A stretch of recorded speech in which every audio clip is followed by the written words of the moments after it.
with Jayden, what is the plan this week? Yeah, we're still listing him as day-to-day, and then as we get into Wednesday, I'll be more qualified to, hit us on what types of practice and what we can hit on to go.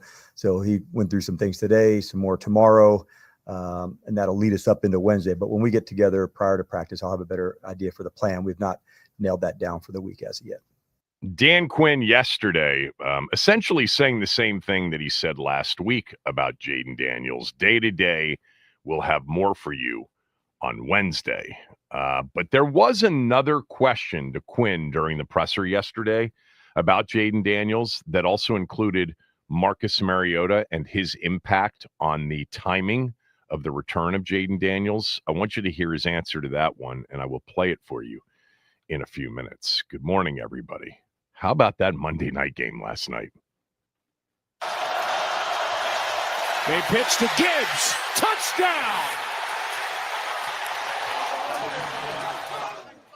Joe Buck on the call. That was the go-ahead touchdown, 28-21 on the first play of the fourth quarter, a 4th and 1 at the Baltimore 4. I loved the play. If you saw the play, it was a handoff to Amon-Ra St. Brown in the backfield, and he ran the option and pitched it to Gibbs. Now, I don't know if it was a true option where he had the option to keep it. That is a play that Norv Turner created for Brian Mitchell. The Redskins ran that play when Norv Turner was the coach and Brian Mitchell was in the backfield. Whoever the running back was, it didn't matter. Brian was essentially the quarterback running the option. So they'd hand the ball off or pitch it to Brian, and then they'd have a back, Stephen Davis or another back, where Brian would run the option as a halfback out of the backfield because he was a former quarterback. I haven't seen that play a lot in recent years. The Lions ran it last night, and that was a football game, man. That was surprising from this standpoint. Detroit dominated Baltimore at the line of scrimmage, really on both sides of the ball. They rushed for 224 yards against the Ravens defense. The Ravens defense was missing key pieces. I get that. David Montgomery, how about 12 carries for 151 yards? He had a 72-yarder where he got caught from behind, but there's nothing wrong with averaging 12.6 yards per carry and rushing for 2 touchdowns. Jahmyr Gibbs, 22 carries, 67 yards, 2 touchdowns for him.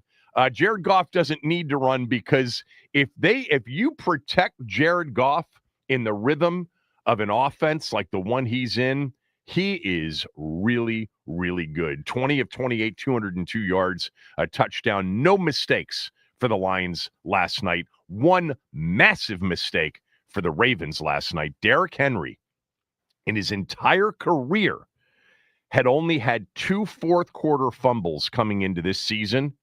He's got 2 fourth-quarter fumbles now that have cost the Ravens dearly in their 2 losses. Baltimore is 1-2 after a 38-30 loss at home last night. Remember what we've talked about when it comes to week 1 being a complete and utter fool's gold head fake? How about the Lions in week 1 and the Lions now?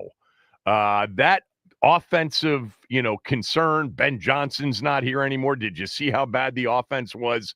They've now put up 90 points in the last 2 games over the Bears and the Ravens. By the way, the NFC is now 9-3 against the AFC through 3 weeks.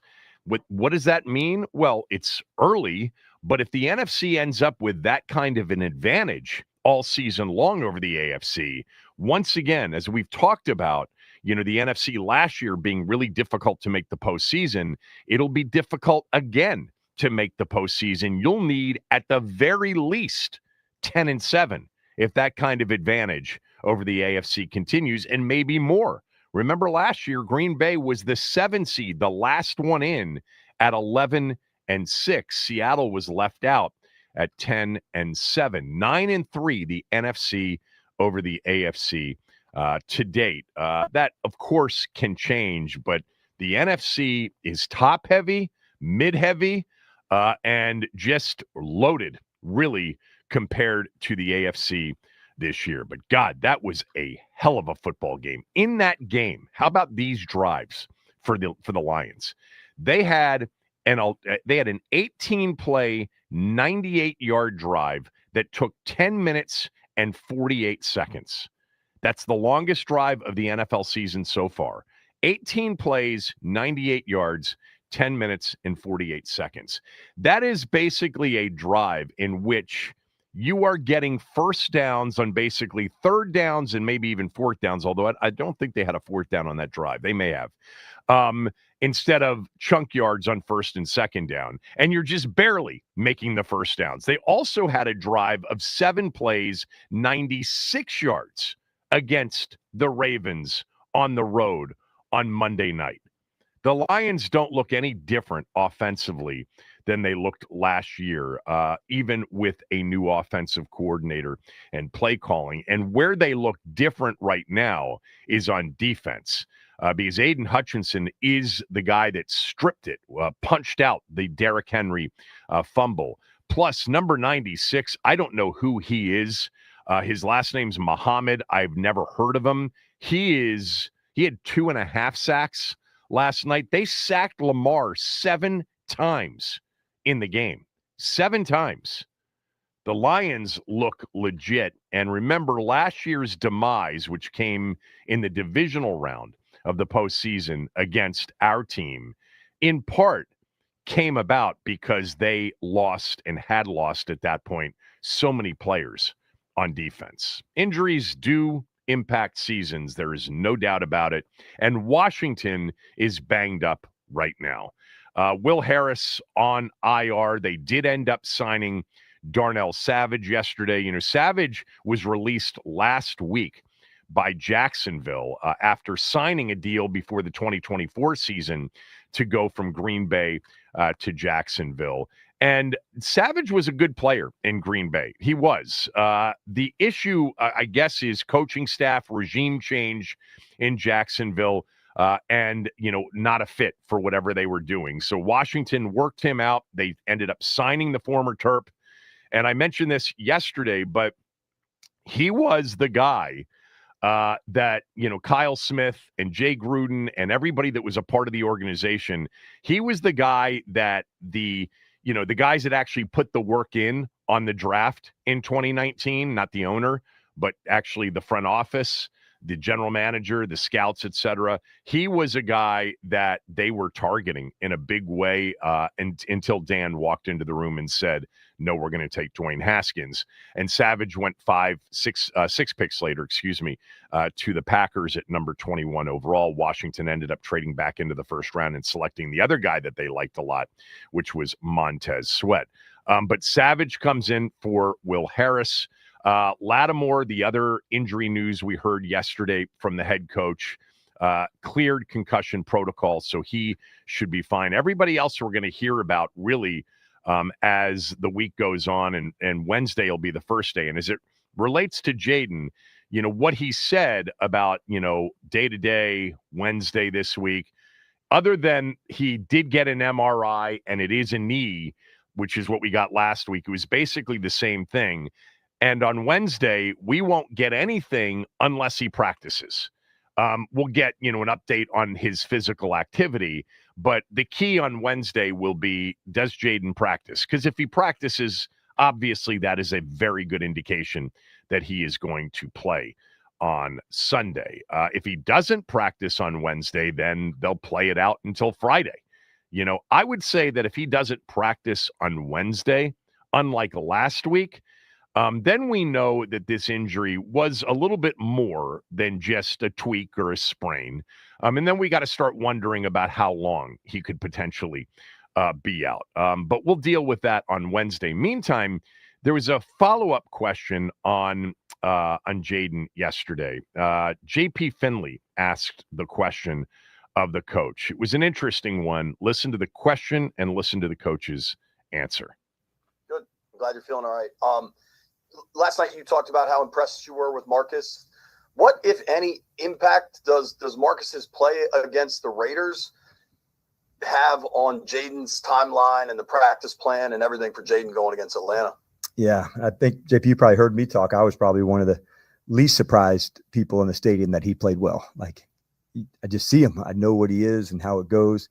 But as far as tying one to the other, that's not part of the deal. We just have a lot of trust in him and how we would go about it. But, man, we'll lean into the medical people and where we're at and what to do. But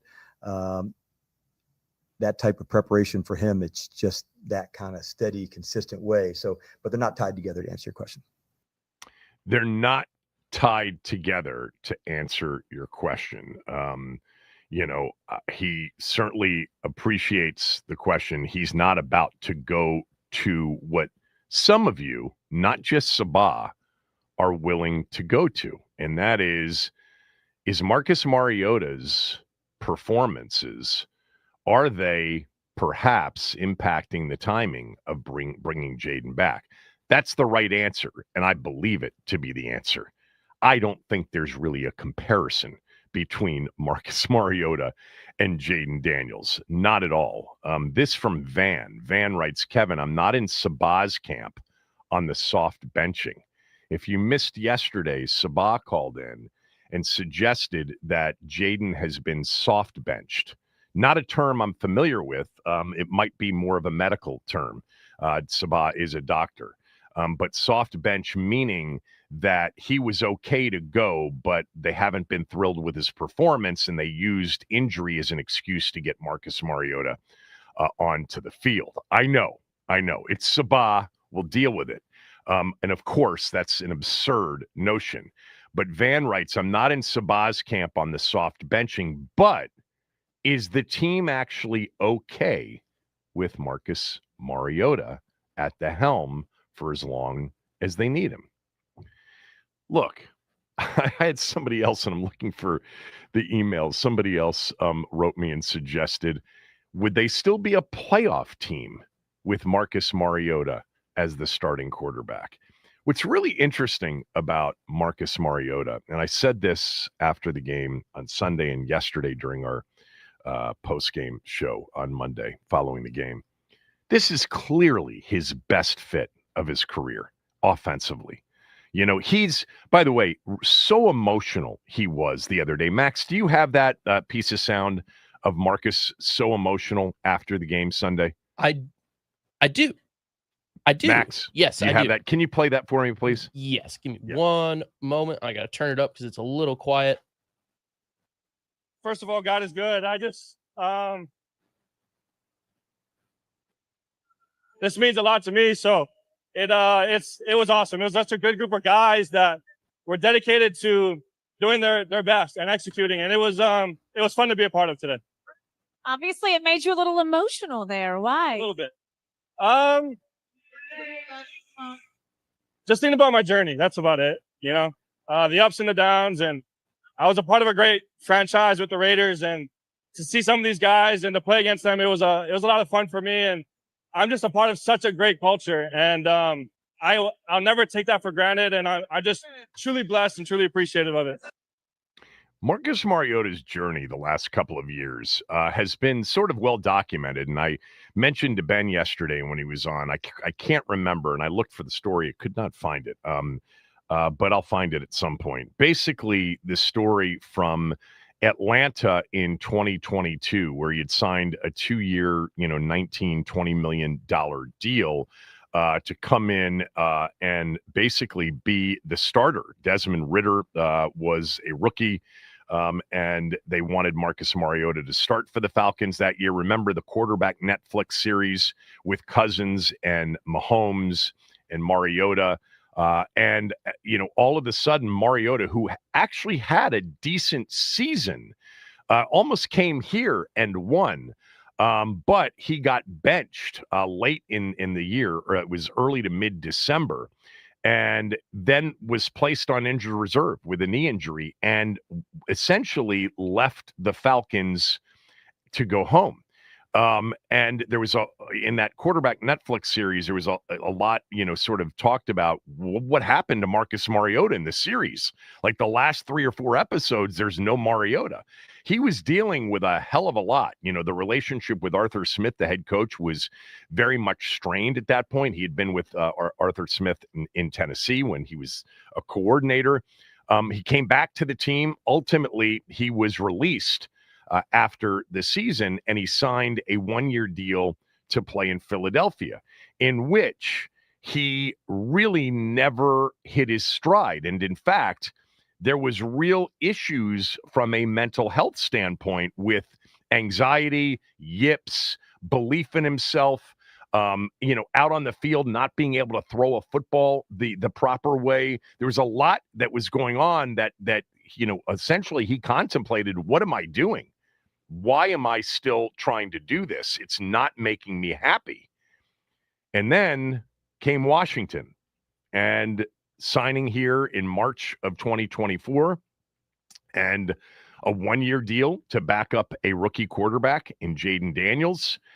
And you could hear the emotion if you've watched that video of the sideline reporter for Fox interviewing Marcus. He's very emotional and talks about, the culture here and the people here. And in the post game on Sunday, he just talked about what a blessing it has been to land in this spot.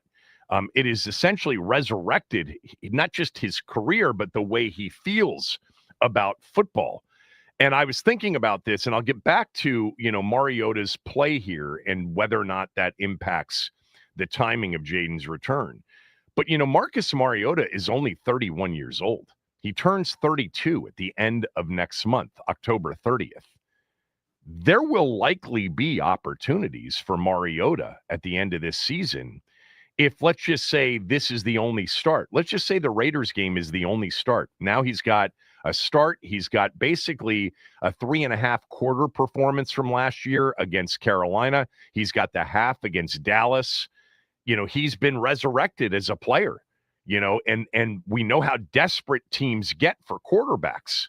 Not that Marcus would be a sign of desperation. There are other quarterbacks that would be much greater signs of desperation. That's kind of my point, is that at the end of this season, he signed a 1-year, basically $8-9 million deal for here in Washington for a season.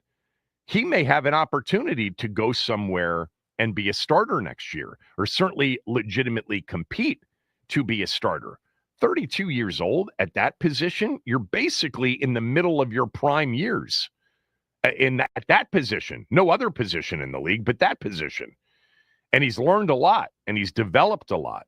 But what will be interesting is he very much strikes me as more about, the person, what's best for him personally, more so than professionally. The opportunity to start somewhere else may not be what he ultimately desires if the situation isn't what it is here, which, by the way, is so crazy to begin with. Just the talk that we've heard about this organization now, the culture, the people want to be here. It's, stellar in every sense of the word and in every sense of organizational culture. I mean, it just wasn't that way for 25 years. And now it is all of a sudden. But he may choose at 32 years old to come back here, maybe sign a multi-year deal to be Jayden's backup. At 32, 33, 34, 35 years old, in the right offense with the right people and in a place that he's happy, he could be the backup quarterback here for the next several years. It doesn't have to just be last year and this year. He's not old for the position. And we saw what he looked like on Sunday. Incredibly fit, incredibly spry.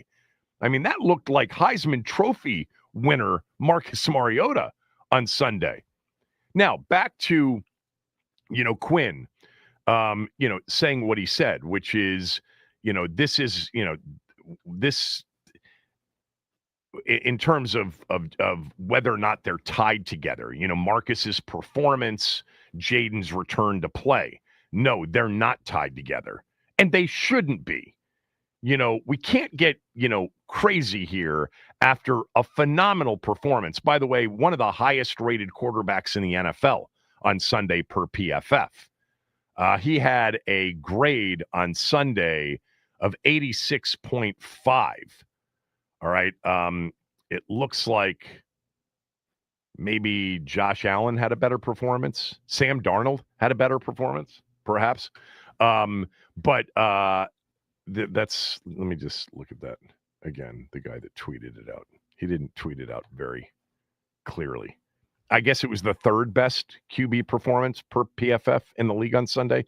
Anyway, this should not have any bearing on Jayden Daniels' return. When Jayden is 100% and ready to play football, he plays. Because whether or not we think Marcus Mariota is the best backup quarterback in the league and could start in a lot of places and the team could actually win with him, and by the way, they've won 2 games essentially with him as the starter, even though he didn't start the Carolina game. And let's be fair, he came in against a team that had already been bloodied at quarterback, and they were down 10-0. So he just stomped on Carolina. He brought him down the field against a Cowboy team that was playing for nothing in the season finale. Yesterday was the first legit first start for him since 2022. And he played great against a team that wasn't very good. At least it wasn't very good on Sunday and not, very fresh on Sunday. But I don't know if they could win 9 or 10 games with Marcus Mariota starting the rest of the way and make it to the playoffs. But I do know, or let me just say, I'm very confident in saying that they would not be anywhere near as good of a team as they would be with Jayden Daniels, a healthy Jayden Daniels at the helm. Look, this is week 3. We don't know enough about the injury right now. There just isn't enough information out there. Maybe we will end up learning something about it, but it's a year later and we still don't know really about the rib injury, other than, Jayden saying it was a broken rib in that spot that he did with Justin Jefferson and Saquon Barkley. Okay. But, I'm not even sure that he in that moment wasn't exaggerating a bit. Who knows? But we don't know officially a lot about what happened a year later about the rib injury. We may never learn about what this injury specifically was. This is a different group out there. Good for them. They shouldn't be disclosing a lot of this stuff. They should be making the opponents prepare for 2 quarterbacks for as long as they can prepare for 2 quarterbacks. But the question really is this: how would you feel if Washington was super conservative with the return of Jayden Daniels because they were okay with Marcus Mariota? Do you think they'd be right to do that? What if Jayden is 100% this week, but they just don't want to chance it? They don't want to rush him back. He's been out a week and a half. They want him to get his game conditioning back, and Mariota starts against Atlanta.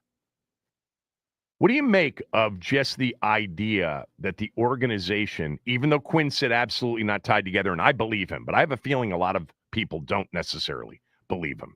Do you think Washington should be extra, extra careful because Marcus Mariota is fine? They can win with Marcus Mariota. 301-230-0980. 301-230-0980. I don't know what they can do with Marcus Mariota over 17 games. My guess is if he were the starter for this team, 17 games, best offense he's ever been in, best play caller he's ever had. He'd have an excellent season, but it wouldn't be anywhere near the season that was had last year or the season that would be had if Jayden Daniels was the quarterback. I would say that there's at least a 3-game minimum difference between the two.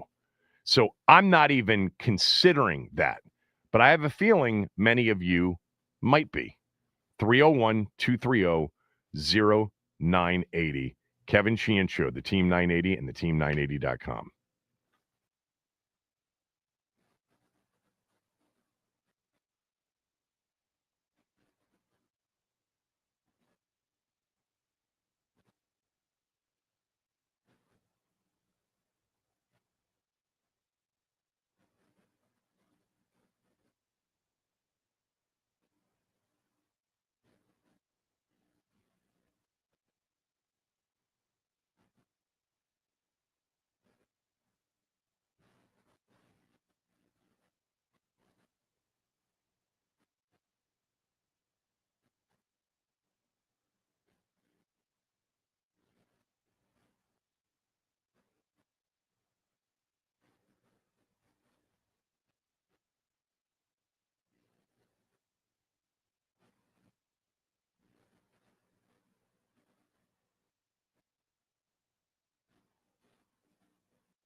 from Denny Canberra.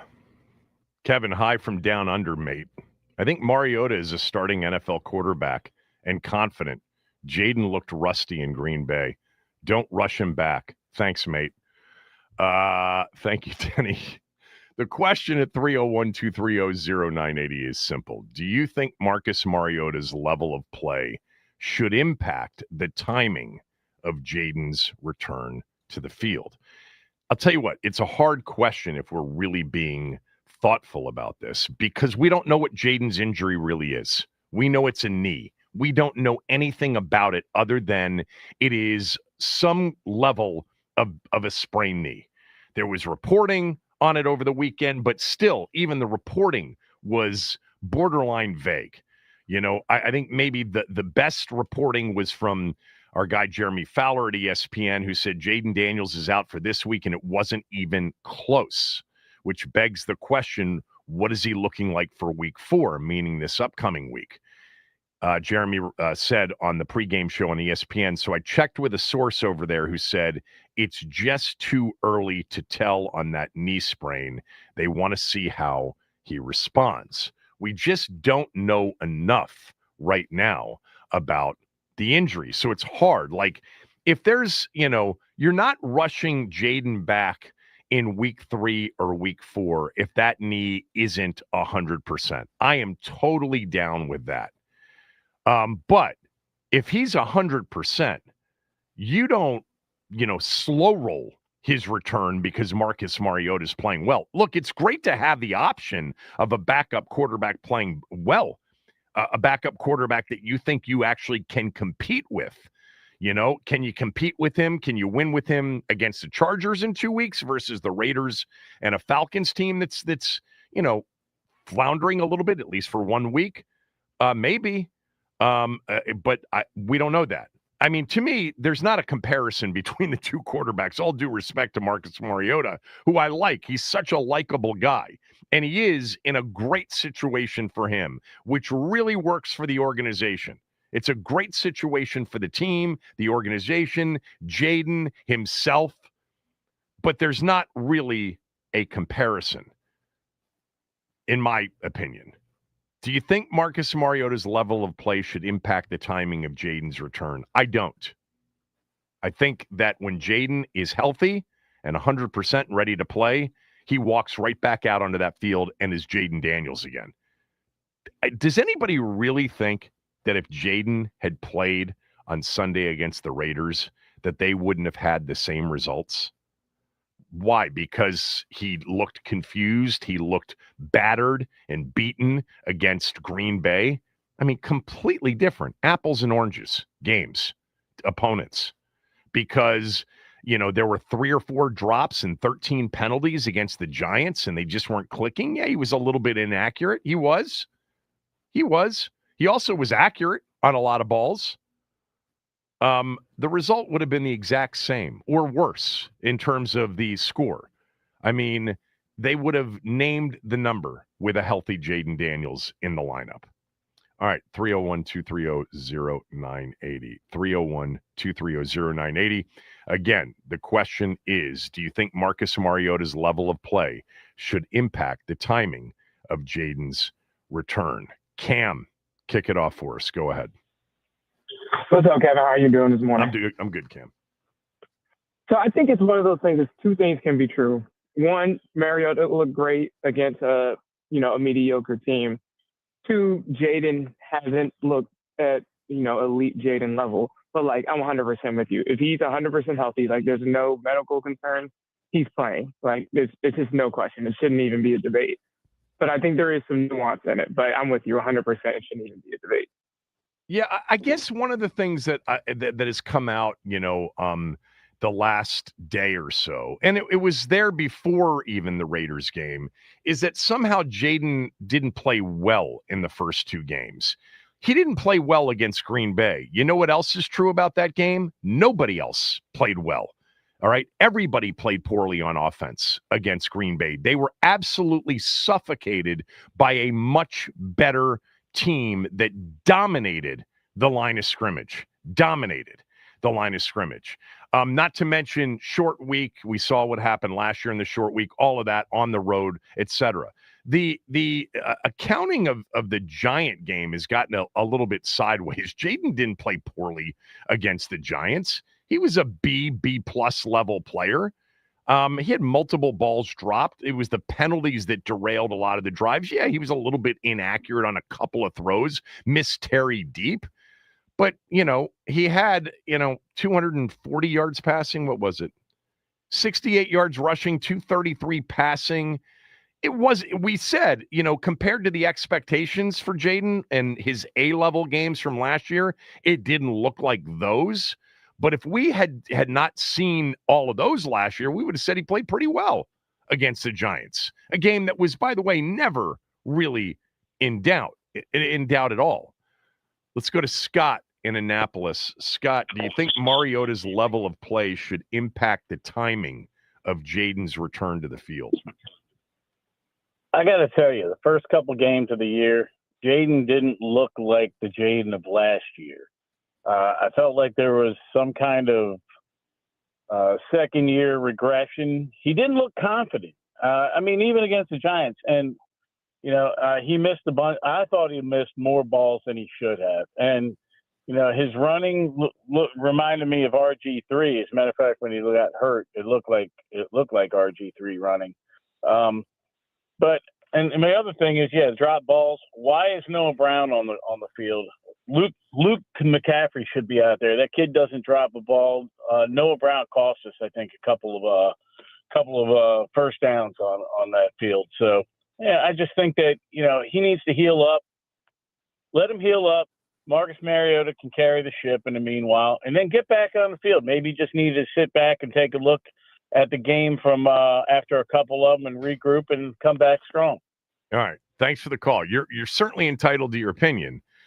The idea that Jayden needs to sit back and kind of watch and just get his bearings and be okay. They played a really good defense in the opener. Arguably one of the top 2 or 3 defenses on the road in game 2. And Marcus Mariota played a team that was dead to right coming in. And again, he played really well. But if Jayden hadn't got hurt against Green Bay, we'd be talking about, he found his sea legs, if that's what you think he was looking for against the Raiders. He threw for 260, ran for 70. They put up 41, 45, whatever it was, and they rolled, and it looks like last year. I feel very, very confident in saying that if Jayden Daniels had been 100% and had gotten a swing at the Raiders on Sunday, we would have felt like, okay, whatever we saw against Green Bay, it was all about Green Bay, which, by the way, I think it was. And, that looked like last year. I think Marcus benefited. I think he played exceptionally well, but I think he benefited from a team that was not very good, especially on that day. Let's go to Greg in Gaithersburg. Greg, do you think Mariota's level of play on Sunday should impact the timing of Jayden's return? No.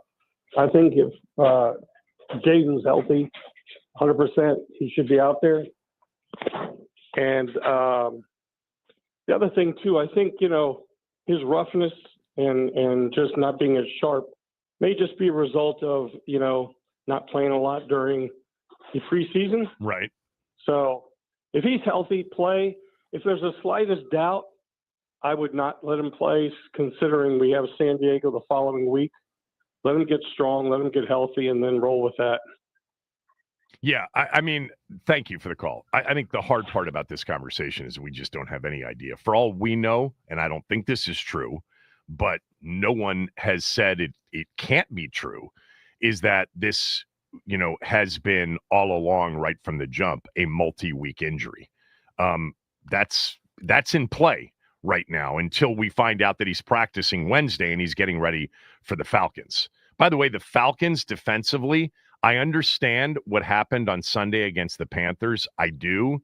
But the Falcons defensively against Minnesota in week 2 and even Baker Mayfield in week 1, they were a completely different team. Their issue Sunday is that Penix kept turning the ball over. That was a big part of the game. I mean, the Panthers only had 220 yards of total offense against the Falcons. They were 3 for 12 on third down. It's not like they rolled offensively.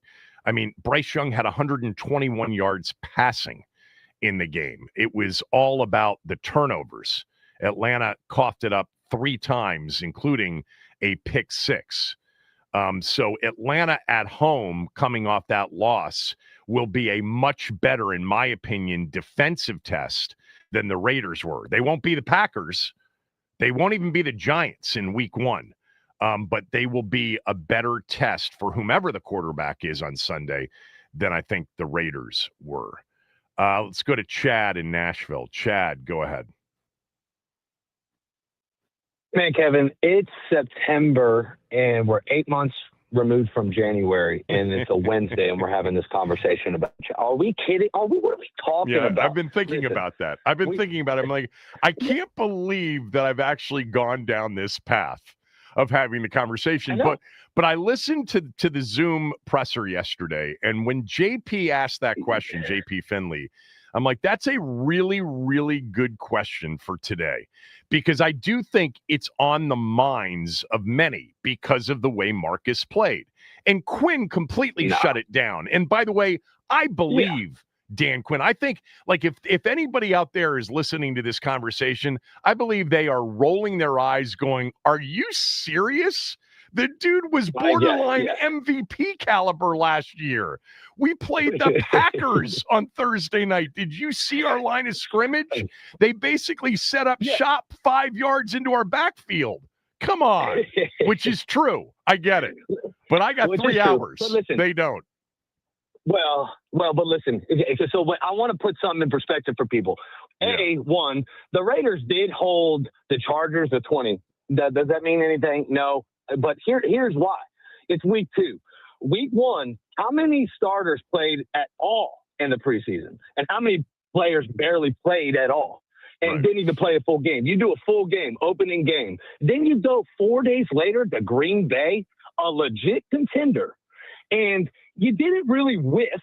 It was a game, all right? But you could tell they were tired. They were a little older, they were beaten down. It's week 2. It wasn't much of a game. No, it wasn't. But listen, that's the point that I want to make is we're going into week 3. What Mariota did so good is what he's always done good. And it's also the one thing that you have critiqued before, right?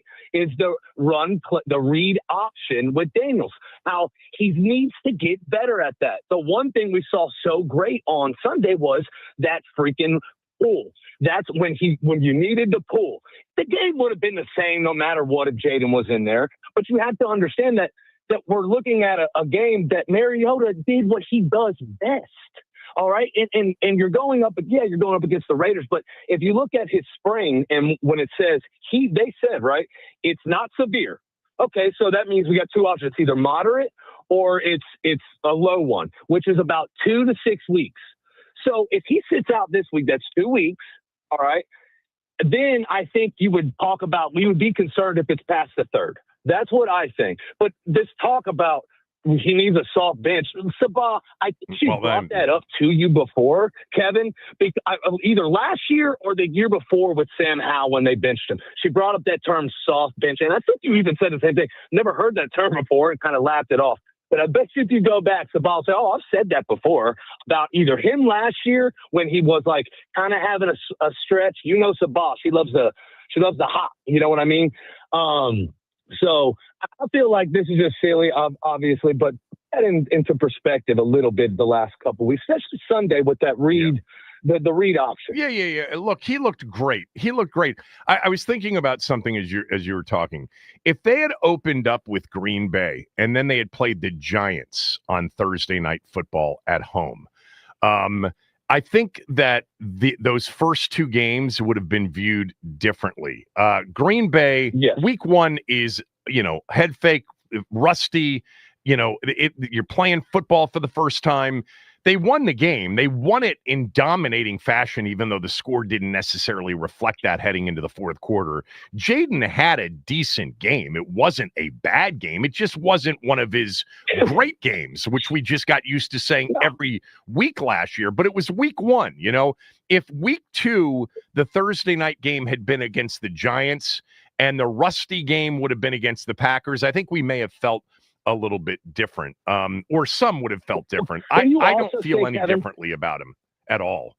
No, but Yeah, Kevin, can you also say Tom Brady during the game literally goes, he is a little inaccurate today. He's about 4 to 6 inches off. Did you just hear that? Come on, guys. Yeah. All right, Kevin. Thanks, Chad. Appreciate it. 301-230-0980. If you're on hold, stay there. The question is, do you think Mariota's level of play should impact the timing of Jayden Daniels' return to the field? Kevin Sheehan Show, the Team 980, the team980.com. We're free and live on the Odyssey app. Don't forget, you can watch us on the Team 980's YouTube channel. Hit the subscribe button, hit the like button when you get there. All right. It is Tuesday, September 23rd. We start off with Monday Night Football, where the Ravens were outmuscled by the Detroit Lions, losing by a score of 38-30. The Lions racked up 7 sacks to the Ravens 0 and ran for over 220 on the ground, including 4 touchdowns from the Gibbs-Montgomery combo. 49ers pass rusher Nick Bosa has been reported to be out for the season with a torn ACL that he suffered on Sunday versus Arizona. To baseball, the Nats, they lose to the Braves 11-5. Mackenzie Gore got shelled in the 2 innings he was able to pitch, giving up 4 hits and 4 earned runs. Nats will continue their penultimate series of the season versus the Braves tonight. Brad Lord taking the mound versus Hurston Waldrop. First pitch at 7:15. Nats on deck with Charlie and Dave at 6:45. This update is sponsored by the Team 980 YouTube page. Just open the app, type in the Team 980, hit subscribe. Kevin Sheehan is live every day from 10 to 1. You can catch Denton's office throughout all football season. Don't forget to hit the like button whenever you do decide to join us, and turn on notifications to stay up to date on all things DC sports. And that is what's trending.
All right. Do you think Marcus Mariota's level of play, and it was outstanding against the Raiders. He was really, really good, and he looked like he was in midseason form at his best at any point during his career. Looked really, really good. Happy for him. Really am. And as I said yesterday, Washington's got, I think, the best quarterback situation backup-wise in the league. Not because Mariota is the best backup quarterback in the league. He might be. But because it's just such a fit. It's such a fit for him. It's such a fit for Cliff. It's such a great situation with him being in the quarterback room with Jayden. I mean, Jayden has unsolicited mentioned Marcus Mariota's name more than anybody else since the moment he got here after draft day in 2024. 301-230-0980. Do you think Mariota's level of play should impact the timing of Jayden's return to the field? Let's go to Kurt in Hagerstown. Kurt, go ahead. Kevin, thanks for taking my call. Sure. Man, what a silly question. I feel silly for even calling because there's no question. I mean, if Sheehan is healthy, he plays, man. But Right. I call because I want to like simplify it for some people out there that see something different, because I kind of see what they're seeing. And this is what I'm going to compare it to. You go to a restaurant and you get a menu that just has everything on one sheet. That's Marcus Mariota. You got these 5 things that the chef's making back there, and he's perfected it. It's like a food truck almost. You're going to that spot, you know what you're going to get. Jayden Daniels, 5-star chef. You might go to the restaurant, and there's a book that you got to pick, and you're not sure what to do, man. It kind of reminds me of like Al Saunders' 750 Well, plays. I personally like the 5-item one sheet. When I walk into a place. Me too. I like that. Yeah. And guess what? You know it's going to get. So it's not a great analogy for my preference of the two quarterbacks, but go ahead.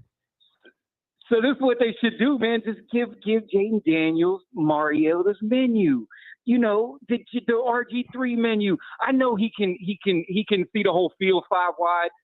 First progression, second progression, third progression, fourth. Go back to your first to drop down. He can do all that, but that doesn't really get you into the flow of the game. That's when people watching the game, they're like, Why does this look so like pulling teeth when it's not working out? Because they're not in the flow. They're not doing that simple, I'm only going to read half the field and I got two options. If it's not there, I'm tucking it and running. Or the simple play that Pierre Garçon and RG3 made simple. Do you think that the playbooks pare down that significantly for Mariota? It's not that they're pared down. It's the selection. It's his unconscious thought process of what play he's going to call. His scripted menu that he's coming up with today, Monday, Tuesday, Wednesday. He even if he didn't try not to, he can't not know who his quarterback's going to be. And when you got somebody like Daniels, you can think up some things and go, wow, man, he can do this. And he's going to bail you out if it doesn't work out. But that doesn't get you into the flow of the game. That's not running those plays like they were against the Raiders. That's just what I see. Thanks for the call, Kurt. Always appreciate it. Yeah, I don't know. I don't think they really have a much different approach. I'm sure there are a couple of subtleties to the game plan and the play call sheet with Mariota versus Jayden, but they play so similarly in terms of style.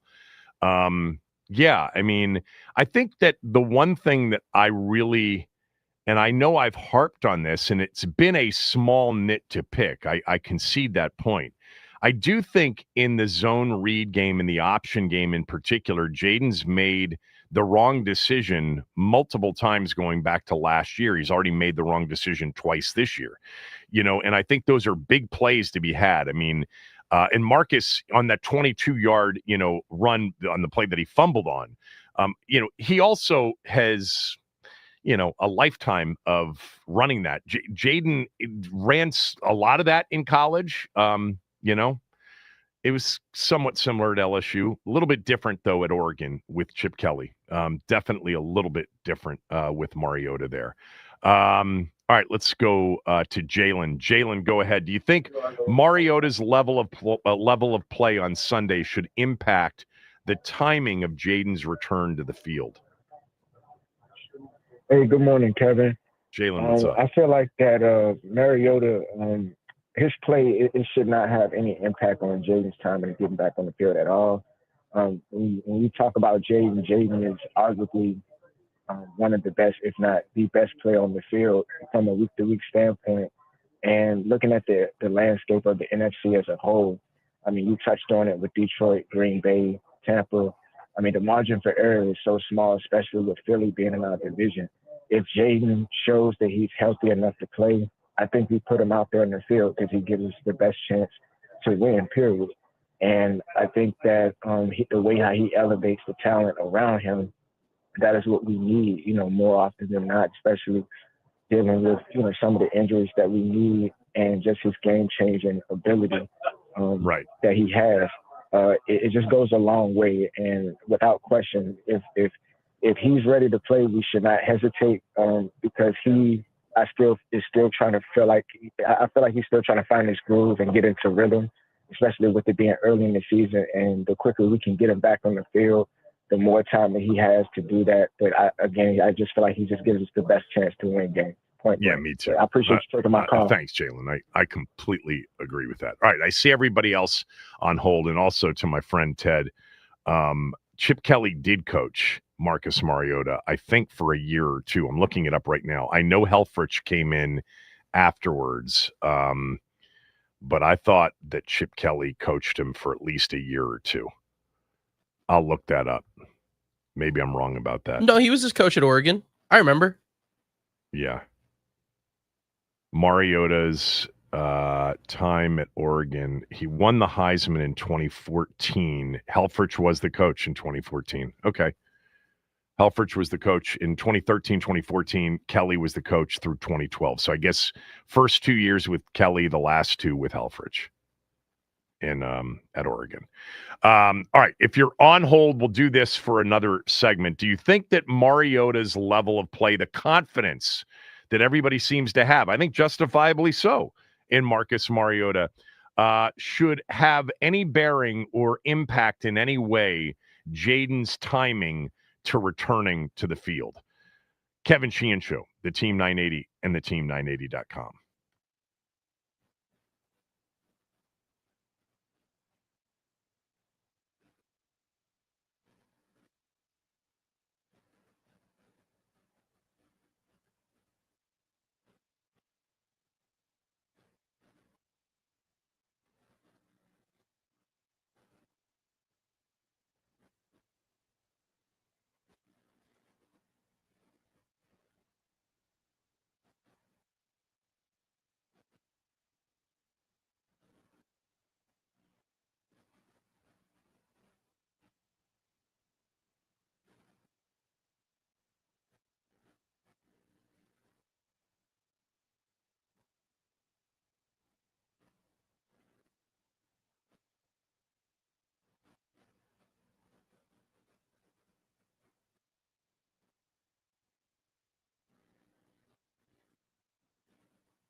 Yeah, Chip Kelly had Mariota for 2011, his redshirt year, and 2012, his breakout season. And then Helfrich, remember, Kelly went to the Eagles in 2013. Remember, the first game that he coached was Monday Night Football at FedEx against RG3, all in for week one. And they blew Washington out with that pace. Remember the pace the Eagles went with in Kelly's first game against Washington on the road to open up Kelly's pro career as a head coach. Helfrich came in and did coach Mariota for 2013 and then his Heisman Trophy season in 2014. But Kelly coached his breakout year. They were 12-1 in 2012. He threw for 32 touchdowns, 6 picks, and was sensational. Marcus Mariota was an unbelievable college quarterback. He really was. Those Oregon teams in the style of play is similar. You know, Kingsbury's been called a QB whisperer, especially at the college level. And I think Mariota is so comfortable. And that, you know, I mentioned that as part of this conversation, which is Marcus Mariota is happy, you know, personally in his life. And it's great considering what the last couple of years prior to Washington, what he dealt with. And you could hear it in his voice in the very emotional press conference after the game, the emotional interview on the field with Fox as well. He definitely, at 32 years old, he's 31 now, he'll be 32 on October 30th, he might have some starting options at the end of this upcoming season based on the performance Sunday, and maybe another performance like that along the way. But maybe he wants to be here where he feels great about the people that he is with. Now, will Kingsbury be here next year? So that plays into it as well. 301-230-0980, 301-230-0980. Do you think Marcus Mariota's, you know, level of play, which was outstanding, should impact in any way the timing of Jayden's return? I admit, I concede this is absurd, considering that we're talking about truly an elite level quarterback. Get him on the field when he's healthy, ready to go. We are in much better shape. That's my view. But I think the game Sunday and the first two of the year, people are like, hey, you know, Jayden can just sit until he's completely healthy. I mean, we've had already one caller, and of course, Sabah yesterday, suggest that this will be good for him to sit back, watch, and kind of learn a little bit. Like, you know, watch the master. Watch the guy who really knows how to run this offense, and he'll come back better than ever. I'm not saying that there aren't things that Jayden can't learn from Marcus Mariota, but you got to be out of your mind if you think like he's in position after the Giant game and the Green Bay game to, you know, for the coaching staff to say, oh man, you know what? You gotta take a breather here. We're going to let you watch Marcus and then bring you back in a couple of weeks, you know, and no, that's not what this is at all. He's injured. We don't know the severity of it, of course. When he's healthy, put him on the field and let's go try to win the Super Bowl this year. Man, the NFC is good, though. It looks really good. All right. Dennis has been on hold for a while. Dennis, thank you. Go ahead. Hey, Kevin. I've talked to you many times. I don't think I've ever mentioned we met once. I met you at a lunch with the legends when you, and I think it was Doc, interviewed Wilbon up at Morton's on Connecticut Avenue. So just thought I'd throw that in. It was probably Tommy and I, but it may have been Doc. Yes, it might have been, but I remember you because I said, "Who's this 6'5" guy here talking to you?" Because it was early in your career. I'm not 6'5". So. I'm 6'3". I'm not 6'5". Well, I'm only 5'7", so everybody in your height looks 6'5" to me. No, I'm not 6'5". I am. My program height is 6'3", probably legitimately 6'2 3/4, but always was program wise 6'3". But go ahead. That's terrific. All right, so with some context, yes, I'm sure he can learn some things from Mariota. By all means, learn them, but learn them in practice. I don't want him to learn it in the game. But I'm going to say this. If he's 90% healthy this week, here's what I'm looking at. Can they beat Atlanta with Mariota? Yes, I think they should beat Atlanta with Mariota. Can they beat San Diego with Mariota? No. I love we've do had not two believe callers they say can. San Diego. That's the best. So, I'm sorry. You said, can they beat San Diego with Mariota? What's your answer? No, I don't think they can. That's a really good team. So here's my take. If he's 90% this week, let Mariota start. I want him 100%. If he's 100% this week, of course you put him in. Are we stupid? No, we're not stupid. But 90%, I'd let Mariota play. Yeah, well, I'm totally with that. Them anyway. Look, if Mariota had played poorly on Sunday and they had lost the game to the Raiders and Jayden was 90% and there was some concern with that particular injury, I wouldn't play him against Atlanta, even if Mariota had been bad against the Raiders. I would have said, no, we can't risk this season for week 4. And I would never do that. We're not talking about the RG3 scenario, which were playoff games, games to get into the playoffs. This is week 3 and week 4. Right. I think that's one way to look at it too. I mean, my view is, let's just say Mariota completely soiled himself on Sunday. They lost to a very mediocre to poor team. I'd still be advocating for Marcus Mariota if Jayden wasn't 100% healthy. He doesn't go out there until he's 100% healthy. But in terms of 100% health, of course he's the better option for this team. Of course he is. Yeah, thank you, Dennis. Can I add something, Kevin? Yeah, go ahead. Quickly. Any chance I could add something? Sure. Okay, his play the first 2 games, nobody thinks of this. There is a reason for a second-year slump, and that's because there's a year's worth of tape on him, and everybody is going to coach him differently. There's some really smart people on the other side, and they are going to play him differently. And you don't think they were thinking about that as the season went along last year? You think they needed a whole off season? Yes, I do think that it helps to have that whole off season. Okay. Plus, I think it helps to have the players that the Packers had in their front 7 and even their back 4. Well, I think that's what really helped. In the first, in really what was maybe the second or third game of his 22-game career, where he was borderline average to subpar out of the 22. I think it had everything to do with the Packers and very little to do with, look, they can come up with new ways. And obviously the most obvious way is keep him in the pocket. Of course, he can burn you from the pocket too.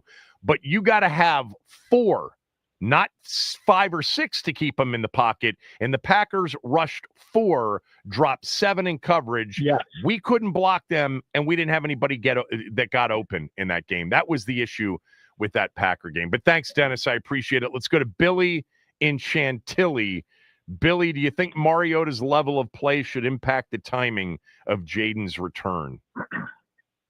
I think we're all bearing the lead here, Kevin. The lead is Cliff stated in his press release 4 days ago, or during his press conference 4 days ago, that he has 2 starters on this team. And the fact that he would even state that when we have miraculously landed the golden child in our organization, the best thrower of the football probably since Dan Marino, reflects why he's so reckless. It doesn't get old with you with the hyperbole, but continue. But usually it's Sonny. Usually you say Sonny, not Marino. But go ahead. Well, nobody compared to Sonny. That's the thing about that. If I did say that truly would be hyperbole. Right. I think it reflects the recklessness of his play calling with Jayden. I think you got to protect Jayden. And I think that the fact that he thinks he has 2 starters probably makes him some decisions about putting Jayden at risk physically. By the way, for all the fans out there, I don't know if you notice his body type. The dude is like Gumby. I mean, he is just skin and bones. Amazing, great athlete, fast, has great wiggle, but the dude cannot take a hit, obviously. And the second thing that I would add to that, Kevin, for your feedback, and I'll hang up, the best thing that can happen to us right now is that some of the facets that makes him such a quality quarterback from a running perspective start to slow down. And hopefully while he's still here, so we can focus on him delivering the football with his arm and not have to rely on his legs so much. His legs mean nothing to me. His legs mean absolutely nothing to me. He sees the field and can deliver the football, and that's what Super Bowl quarterbacks do. Thanks for the call. Yeah, I mean, his legs mean a lot to me. But yes, ultimately in this league up here, as Coach Joe used to say, on 3rd and 9, you got to hang in there and you got to deliver a strike from the pocket, which is, by the way, what he did in several games last year with the game on the line. But in 2025, if you don't have the mobility to extend plays, to create off schedule, you're at a disadvantage offensively, especially, on a condensed field in the red zone. The best red zone teams are teams that either A, can really run the football when the other team knows you're going to run the football, or B, typically have a quarterback that has mobility and can extend. So his legs mean a hell of a lot to me. But so does the other part, which I think he proved last year. In many situations, he's got the whole package. He's able to hang in there and deliver it that way as well. Let's go to Deacon. Deacon, do you think Mariota's level of play should impact the timing of Jayden's return? Sheehan. What's up, Kevin Deacon? Sheehan. How you doing, My man? friend, I'm from where you are. If it ain't broke, baby, don't fix it. Now, Mariota's in there. Let's let him ride that horse until the knees buckle. And JD5. You're definitely not where I am. He needs to get. Huh? Yeah. Well, that's not really my position, horse. but go ahead. Well, let me finish. Yeah. Let JD5 get absolutely unequivocally healthy, and then if he's healthy, bring him in. Now, until then, Mariota did a great job Sunday. He did what he was asked to do. Everybody responded. He had the locker room. Come on, now, we got a squad. We got a first and a second quarterback, and our second played just as well as our first on his first try. So let's keep it. If it's not broke, baby, why are you trying to fix it? Let that man get healthy. Let him get healthy. If we need another game, we'll take another game because we need him to be ready for that West Coast travel, baby. Oh. Yeah. Look, we agree on that. I don't want him back out there until he's completely healthy. But just riding Mariota until he can't ride, you can't ride him anymore, sort of implies that even if Jayden's ready to come back, you ride the hot hand. Nah, that's not where I am.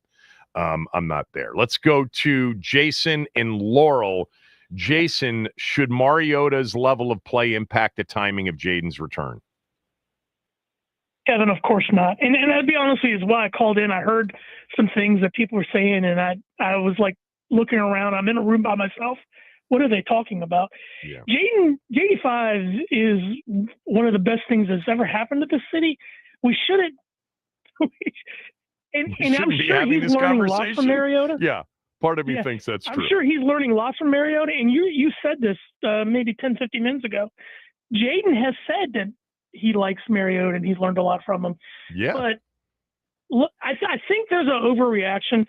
Green Bay was, for us, a bad week on a short week. And we didn't lose because of Jayden. We lost because of a game plan and execution. And Jay didn't have a great game. But even not having a great game, wasn't it 17-10 in the fourth quarter? So, I mean, it's not like we got curb stomped. This week, it was opposite. It was for the four Raiders on a short week with travel, and this was a get-right game. And I was telling Max, the one thing that I'm super excited about is I think everybody in the business knew that this was a get-right game, and they didn't put Jayden in for the get-right game. They let Mariota play.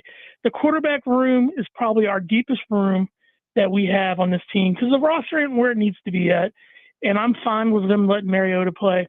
And if he has to play against Atlanta, I'm sure we could still win. But it should have no bearing on when they play. When Jayden is clear to play, he should play. Until then, I'm sure Mariota can be competent, and he was, and he's a great guy, and it's an awesome story. And this isn't really the topic, but one thing that yesterday really resonated with me, Kevin, is how much these guys on this team from coaches to players, how much they love each other, are there for each other. Seeing Debo sprint down the sideline because McCaffrey was getting his first touchdown, I think we got something special here. Yeah. But JD5 is the son. Yeah, of course. That's what it is. Yeah, he is. Thanks for that. Good call. This from Ned. Ned writes, Mariota sees the field better as a passer. Jayden needs to improve in this area. Like you said, you got to deliver on third down from the pocket up here. We just watched a season last year in which over and over again on third down, he delivered from the pocket. What are you talking about? The breakout game, the third down touchdown throw in Cincinnati on Monday Night Football. Are you guys serious? And by the way, that was never necessarily Mariota's strength. Mariota as a quarterback in this league has been about staying ahead of the chains. That benefits every quarterback. No S, obviously. But Mariota, run game, support around him, being a part of the run game, staying ahead of the chains and staying out of third and long. But come on, man. I mean, the Cincinnati game, the third down in the playoff game on the final drive against Tampa when he threw that ball to De'Ami Brown, I think it was. He consistently delivered from the pocket last year on third down. It's actually not Mariota's strength and hasn't been. It was Jayden's strength last year, along with everything else. He didn't have a weakness last year. I mean, this is getting to be revisionist history a little bit on last year. I don't know what you guys are talking about. I know Billy mentioned it as well. Yes, you got to deliver from the pocket. I don't care about his legs. You should care about his legs because extending plays is almost paramount in today's NFL, especially, in the red zone. But he did it over and over again last year. I mean, give me 20 minutes. I'll come up with 8, 9, 10 third and, mediums to longs in big spots where he delivered. I mean, I don't know what you guys are talking about. Or some of you.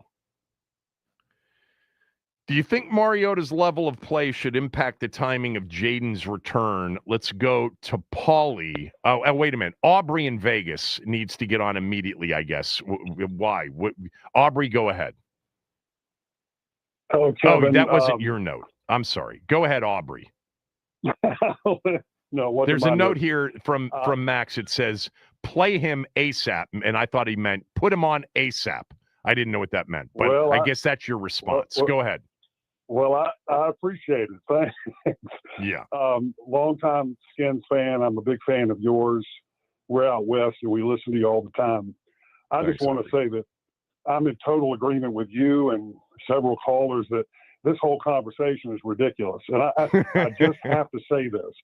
Have to say this. I've watched the Skins for 50 years. Yeah. And I've never seen, and I don't want to go back 2 games, but here's what I'm trying to say.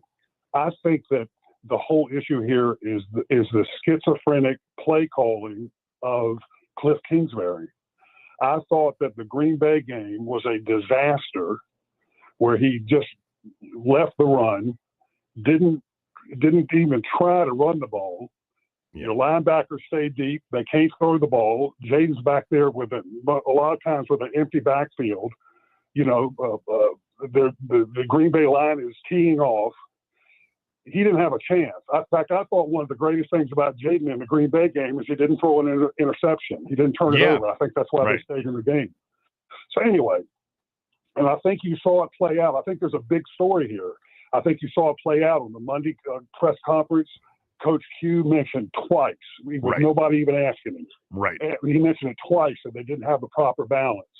Correct. Then he made a little statement at his press conference, which, I'm out west. I watched closely. A little mention about the fact that they should have adjusted at halftime or something like that, but they didn't have as much to go on. And then yesterday at his press conference, he said that the biggest thing was they had balance. I think that Cliff Kingsbury is a genius, but he has to be reined in because he said something last year in a press conference, and I noted it, where he said that if he could throw the ball every down, he would. And I think that Anthony Lynn is there to make sure that he doesn't do that. I think Coach Q is there to make sure he doesn't do that. And I think that after the Green Bay game, there was some meetings going on, and they said, we're going to run the ball this week no matter what. And here's what I believe. If Jayden hadn't gotten hurt, and it can be argued he got hurt because of the 48-12 ratio. Yeah, 50 actually. It turned out to be 50. I was off on that. There were 50 called pass plays, but go ahead. If you factored in the penalties. Whatever, but, yeah. Well, what I'm trying to say is I think Jayden would have gone off Sunday as well, because whether it was Mariota or Jayden, they were determined Sunday to get back to Redskins football. And I think that if you give him that kind of play calling and that kind of support, Jayden is going to go off as well. I love Mariota, but Jayden Daniels is your quarterback. I mean, of course. I've been around 50 years, and since Jurgensen, I haven't seen anything like him, as far as an arm. Really good call, Aubrey, and I appreciate that. And I love, because I think you're similar in that you listen to these pressers and you typically learn more from not only what they say, but the way in which they say it, on some of these key questions. And I don't disagree with you. Now, do I think Cliff is capable of kind of reining himself in? I do think that. I think that, but to have Quinn, to have Anthony Lynn, to have everybody else around, to go back to what he said last year about throwing it on every down, it's interesting. The irony of that is, remember when they hired him, I would say a majority of our fan base was not in favor of Kingsbury being hired. A significant majority of our fan base thought signing Mariota was ridiculous and not smart. But the thing that people missed out on is he did run the football at Arizona with Connor, with Chase Edmonds. Now, he had his quarterback involved, Kyler Murray involved in the run game as well, but they did run the football a lot. They did, go 12 personnel. They had. It was not Mike Leach air raid. That's not, Hal Mummy air raid. We didn't get that in Arizona with him as a pro coach. But there is no doubt that the protection of the quarterback in the Green Bay game was not well done. I'm not talking about the offensive line. I'm talking about the play calling. And I think it's really hard to criticize play calling unless it's really obvious. And to your point, Quinn even brought it up unsolicited twice last week. I know Bates leaving that game was a big deal in terms of their thought, can we run the football without John Bates? And the answer was no. But you couldn't protect and you couldn't get people open either. And so you put the quarterback at risk probably in that game more than you needed to. And they got back to something. Part of it was the Raiders did do a decent job of stopping the run in their first two games. But they came out in heavy personnel. The Raiders, there's a lot, I think, on that short week, the short, time rest leading into that, and they pounded them. Thanks for the call. Good call, Aubrey. Paulie, finish it up for us. What's up? L to the W. What's going on, big guy? What's up? Hey, listen, you know what? You're right. I should have just hung up, because Aubrey said basically what I was going to say. This was just a tale of two games and two philosophies, right?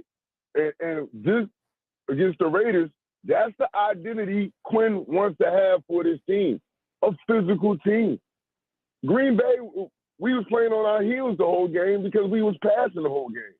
When, like you said, we also couldn't control the line of scrimmage.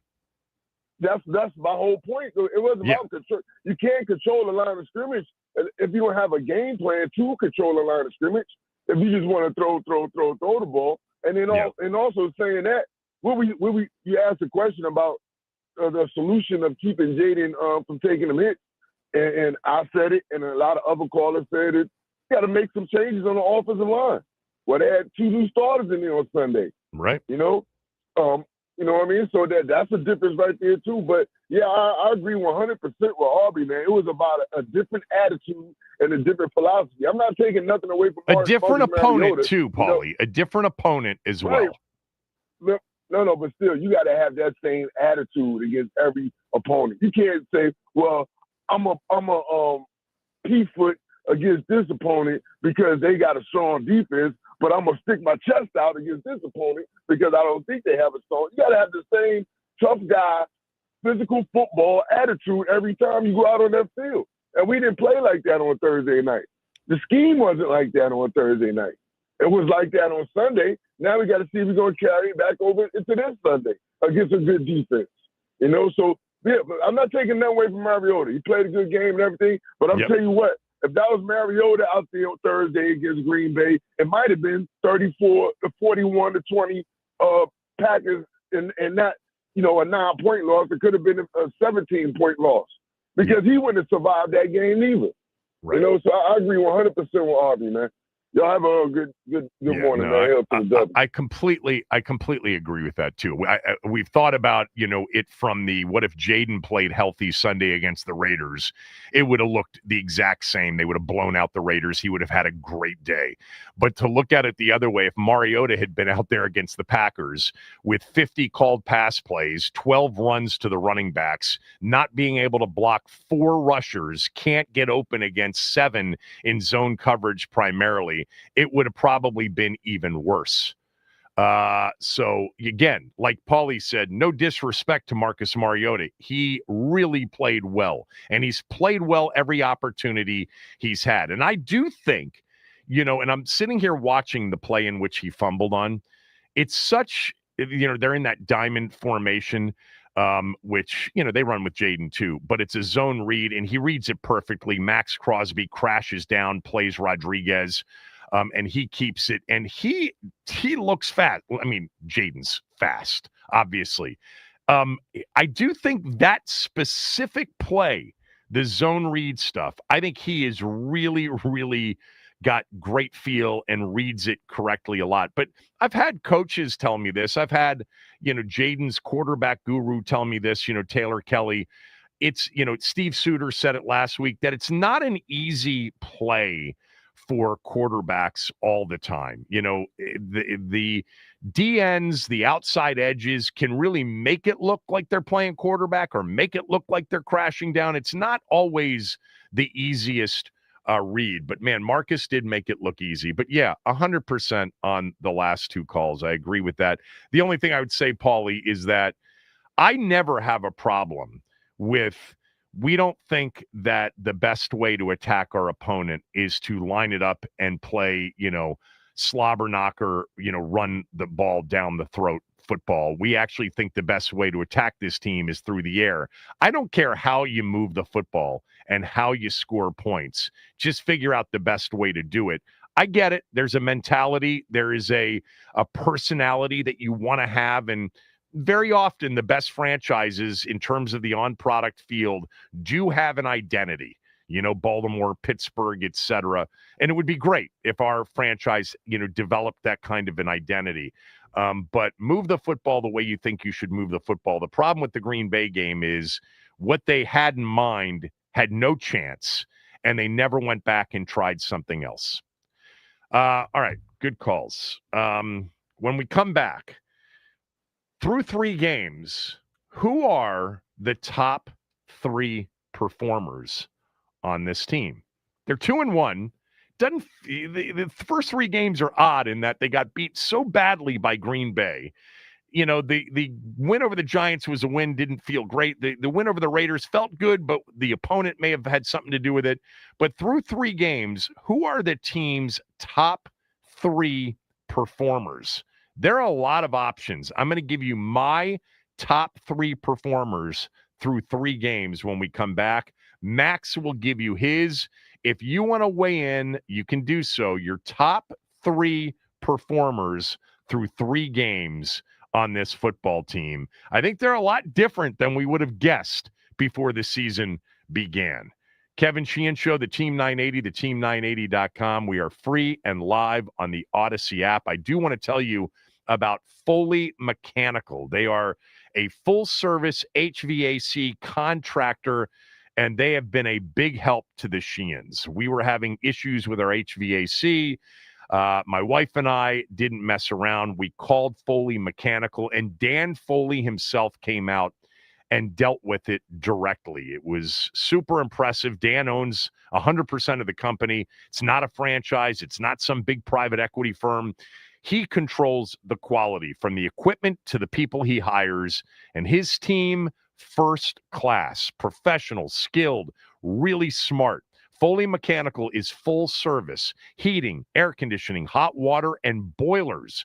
And they're the go-to for older homes with radiator heat, a real specialty. They work across D.C., Maryland, and Virginia, and they proudly install Amana HVAC equipment. If your system needs help or you just want it done right, take my advice and call Foley Mechanical or go to FoleyMechanical.com and tell Dan that I sent you.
Through 3 games, who are your top 3 performers on our team? 301-230-0980, 301-230-0980. I did want to say something real quickly.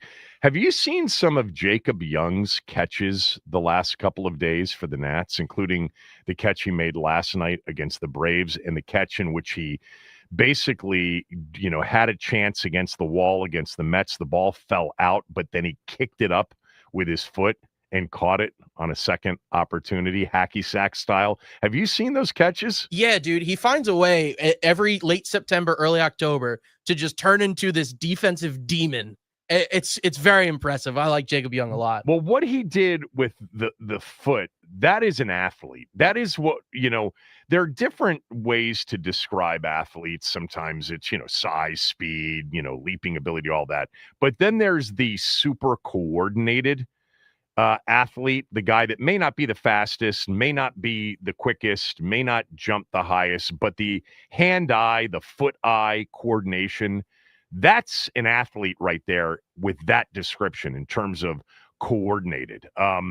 Really impressive. Look, the Nats have had a horrendous season, although they did take 2 out of 3 against the Mets over the weekend to really kind of screw it up. The Mets are hanging by a thread in the wild card race. I think they're tied with Cincinnati. Let me just look this up, or it might be Arizona. No, it's since I was looking last night. It's Cincinnati, and then they got Cincinnati somebody hot for the on their last tail. wild card spot. Yeah. And then hot Yeah. on their tail is I got to switch to the NL. But Arizona's a game back of the two of those teams. Correct. 5 games left, 6 games left. They played 156, so they get 6 games left. Who do they play? The Reds or the Diamondbacks here at the end or not? No, the Nats, Cubs and Marlins. They need to make the postseason after the season that they were having there for a while. You know what's kind of amazing about the Mets? At one point, they were leading the East. They're 12 games behind the Phillies. The Phillies have run away with the National League East. I love this time of year in baseball. I can't wait for the playoffs to begin. And you got heavyweights. You got the Dodgers, you got the Phillies. Hopefully, I actually want to see Juan Soto in the postseason. And then you've got, obviously the Yankees and potentially the Red Sox both in the postseason, although the Red Sox are being chased down by Cleveland and Houston for that last wild card spot. Cleveland's been rolling, or they were. I don't know what they did over the weekend. The Brewers have been incredible, too, by the way. They're a game back at Detroit in the American League Central. And Houston's 3 back of Seattle in the AL West. When's the last time Houston didn't make the postseason? That's a great question. Haven't they had basically like a 6 or 7 year, 8 year run of making the postseason? I'm sure there was a year in there. Maybe they didn't make it, but it seems like it. All right. 301-230-0980. 3 games in, who are your top 3 performers? So I'm going to give you my top 3. Then Max is going to give you his top 3.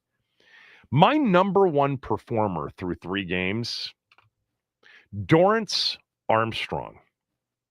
Dorrance Armstrong leads the NFL in both total pressures and pressure rate through 3 weeks. He has been an outstanding player through 3 weeks of this season. He has gotten after the quarterback. He, by the way, is incredibly versatile. He can line up inside. He can line up on the edge. He can drop into coverage. 92 has really, like, the way he ended the season in the postseason last year.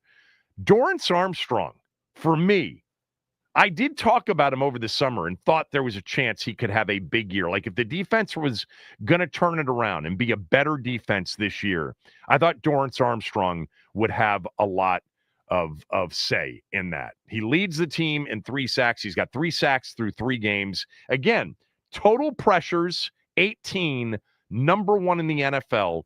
Pressure rate, 25% through 3 weeks, number 1 in the NFL, according to the 33rd team in Sam Monson. We've had Sam on the show many times.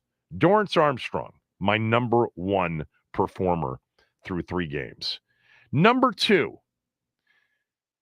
it's a tight call between 3 players, but I'm going to go number 2, Javon Kinlaw.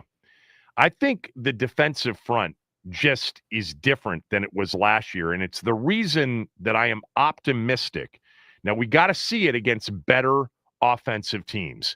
The Raiders, bad offensive line. The Giants in week 1, bad offensive line. No Andrew Thomas in the opener.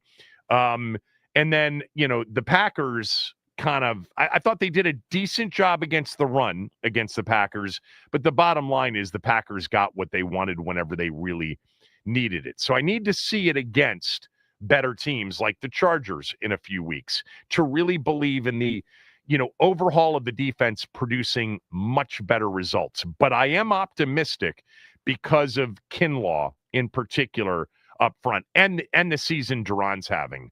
But I think Javon Kinlaw has been a load to handle up front. That was a, somewhat surprising contract that he got in the moment. But it looks like Adam Peters knew what he was getting in Kinlaw, and I think he's made a major impact up front on this team. He's number 2. Number 3, and I'm leaving out my guy because I love Daron Payne, and I think Duran's had an exceptional start to the season. He was so good Sunday. Again, against a terrible offensive line, and really bad on Sunday. They were missing one of their best players. Actually, the player was active, just didn't play much. I'm going to go Debo at number 3. I think it's very obvious that they got a weapon that, as long as he stays healthy, is going to really pay off in a big way for this team when everybody else is healthy. Quarterback, offensive line, Cosme gets back. They figure out the right mix along the offensive line. Terry gets back to where he should be. I think Debo I've always been a massive Debo fan. I've always thought that he is an elite level weapon offensively when he's healthy. And we've seen that through 3 games. And on top of that, what a hell of a kickoff returner he is. So 1 is Armstrong, 2 is Kinlaw, 3 is Debo for me. Top 3 performers through the first 3 weeks of the season. That's my list. Max, what's your list? So Armstrong and Kinlaw are on my list, but for the sake of highlighting other guys, I'm going to switch it up a little bit. So my first guy, I'm going to take Daron Payne. He's been very good through the last 3 weeks. He had a 90.6 grade this week against Las Vegas, 81.2 pass rush grade. 90.6 was his what? Ben mentioned this. His PFF, that's PFF, yeah, his right? PFF grade against Las Vegas. That's an outstanding grade. Insane. He looked the part. He looked the grade on Sunday. Now he did not, I would assume, I don't know what his PFF grade was against Green Bay. He did not have a good game against the Packers. No one really did. What was his PFF grade against the Packers? I'm trying to find it's just a full grades page. I need to give the, Go ahead. I can't give it a game by game breakdown 3 unless I pay for PFF, which I won't be doing. Okay. But my number 2, Trey Amos, he's been really good. He's been the best corner kind of on this team, especially on the outside this past couple weeks. He has 9 total targets. That's tied for 10th in the NFL. I thought you said you had 2 out of the 3 that I had. They were going to be on my list, but for the sake of being different, Don't be different. You don't have to be different. I want to hear who you think the top 3 performers have been. All right. Well, we can have the exact same list. Trey Amos is on that list without a doubt because he has been CB1 on this team. He's got 2 pass breakups, tied for 11th in the league, a 58.1 passer rating when targeted, only given up 4 receptions for 41 yards through 3 games. Trey Amos has been a welcome addition to this DB's room. I like Trey a lot, and I think he's got a lot of room to grow. And then screw it, I'm going Dorrance Armstrong because he's been incredible, and I keep seeing him on all these charts, like in the the top right corner is always the good corner because that's where you always see Myles Garrett, TJ Watt, all of them. Right below them is Dorrance Armstrong. He's been having a really good year, especially through these last 3 games. I really like what he's been doing, man. What's his best sack year? What was it in Dallas? I'm pulling it up right now. Did he ever have double-digit sacks? I don't think so. No, 8.5 in 2022, 7.5 in 2023. I think he's on pace for like 17 sacks, but that's through 3 games, so we'll tap the brakes on it. But he's played great so far, man. Really good. I like it. He had a forced fumble in that Detroit game. He had, in the playoffs, 3.5 sacks in 3 games. He had, how many TFLs did he have? He had 5 TFLs, tackles for loss. He played exceptionally well. After that Tampa and Detroit game, I remember coming in here saying, man, Armstrong has turned it on, over the last part of the season as well. He's a good player. They don't have a dominant pass rusher. They don't have a TJ Watt. They don't have a Myles Garrett. They don't have a Trey Hendrickson. They don't have a Micah Parsons. But Dorrance Armstrong is not easy to block. And when you have Kinlaw and Payne, along with the blitzing possibilities of Luvu and Wagner, they've schemed up some pass rush here in the first 3 weeks of the season. They have. It's encouraging. Quick stat from Commanders PR. Dorrance Armstrong joins Matt Ioannidis and Preston Smith as the 3rd player in franchise history to start the season with at least 1 sack in each of the first 3 games of the season. Who are the other? Matt Ioannidis and who? And Preston Smith. So, let's see what Preston Smith has. He was not active for the game the other day. Maybe he's active on Sunday. It's encouraging that, again, you got to consider the 2 outstanding performances were against the Giants and against the Raiders. I know what the Giants did in week 2. Dallas is really bad on defense. But they also had Andrew Thomas, I think, in week 2. But beyond that, I want to see it against better quarterbacks, better offenses, etc. but the talent is better. Kinlaw is a big addition. They're going to miss Wise, no doubt. And Armstrong in year 2, we talked a lot about during the offseason. Year 2 in this system should be better than year 1 in this system. All, guys playing together for the first time. Dorrance Armstrong has been really, really good through the first 3 games. All right, you had Payne, Amos, Armstrong as your top 3 performers in that order through the first 3 games. My top 3 performer list through the first 3 games is Armstrong, Kinlaw, and Debo. 301-230-0980. I want your top 3 performers through the first 3 games. It's not who you think the best players are. It's the performances through 3 games. Tell me who you think the team's top 3 performers have been through these first 3 games of the season. Kevin Sheehan Show, Team 980 and theteam980.com.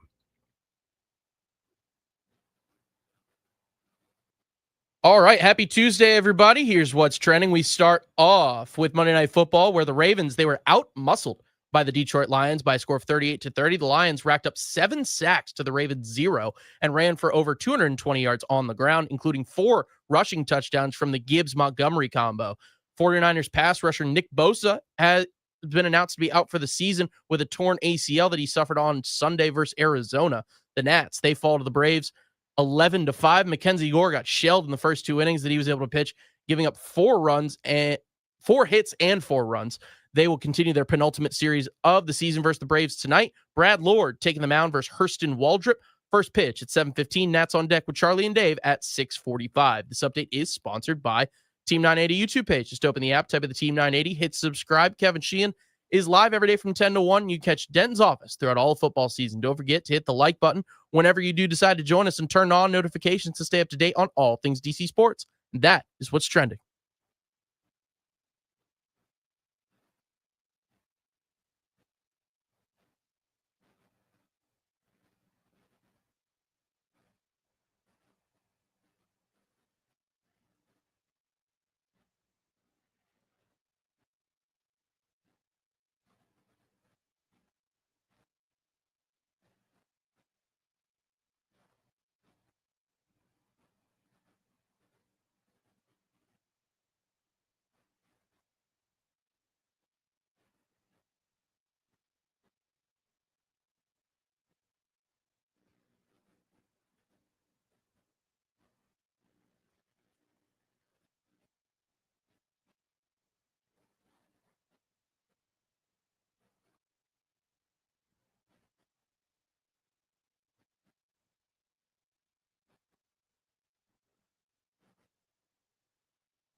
From Jay Ree on Twitter, please keep laughing at the callers. It's actually funny listening to these callers continue to say JD needs to learn to throw from the pocket. They have amnesia.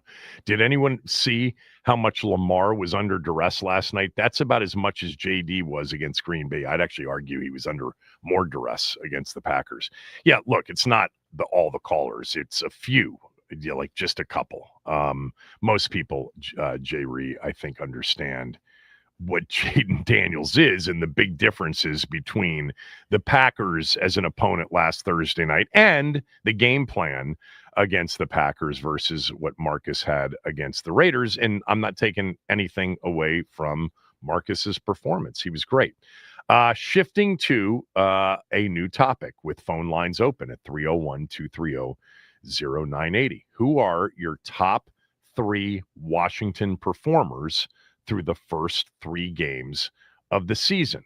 301-230-0980. I think Dorrance Armstrong has been the best player through the first 3 games. Doesn't mean that I think he's the best player on the team. I think he's performed the best. He leads the NFL in pressures. He leads the NFL in pressure rate. He's been outstanding. His versatility is really, really is such a plus. I think Witt Jr. spoke to that last week or maybe the week before. Number 2 on my list, Javon Kinlaw. His presence has been felt. His size, Duran now isn't the guy that they, essentially target most of the time to double team. And then number 3 for me is Deebo Samuel. It was tough for me to leave Duran out of my top 3, but I did. But he's just on the outside looking in. But he did not play. No one played great against. Kinlaw played okay, but nobody played that great against Green Bay. Armstrong, Kinlaw, Deebo, my 1, 2, 3. Max goes Payne 1, Amos 2, Armstrong 3. 301-230-0980. Your top 3 performers through the first 3 games of the year. Samaj, go ahead, kick it off for us. Hey, Coach, thanks for taking my call, Max. Sure. Appreciate you guys. And, hey, we are simpatico, fellas. Between the two of you got my 3. I'm starting off with Kinlaw.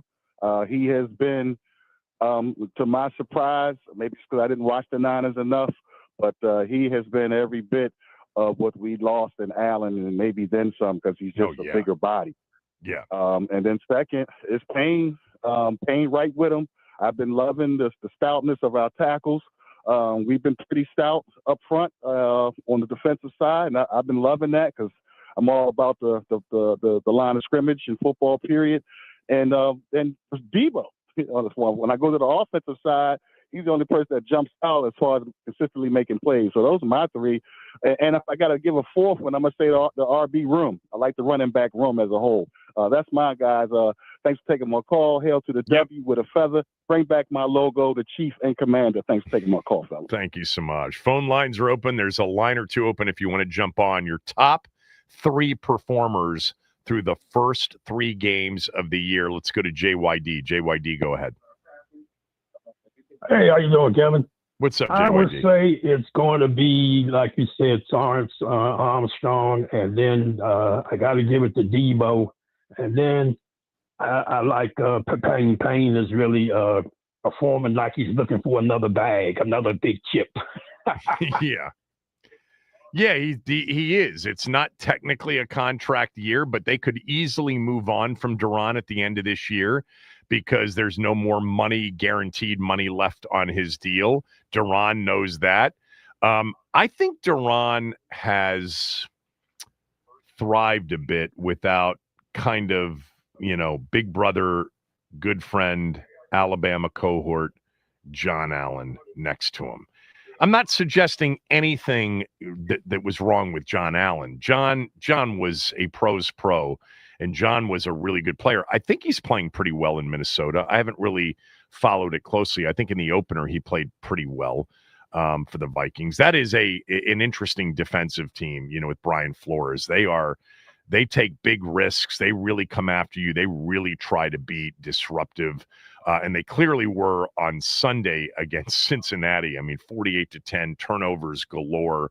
I'm pulling up right now to see if John has any sacks so far.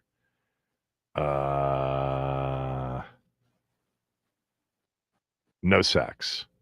No sacks. He's up there among the tackling leaders, top 5 on the team in tackles, but no sacks so far for John. But, I think I've always felt this way. Most of you know this. I think Duran's talent is off the charts. I think everybody recognizes that. That's not news breaking. He is a freak athletically. By the way, Kinlaw is freakish athletically too.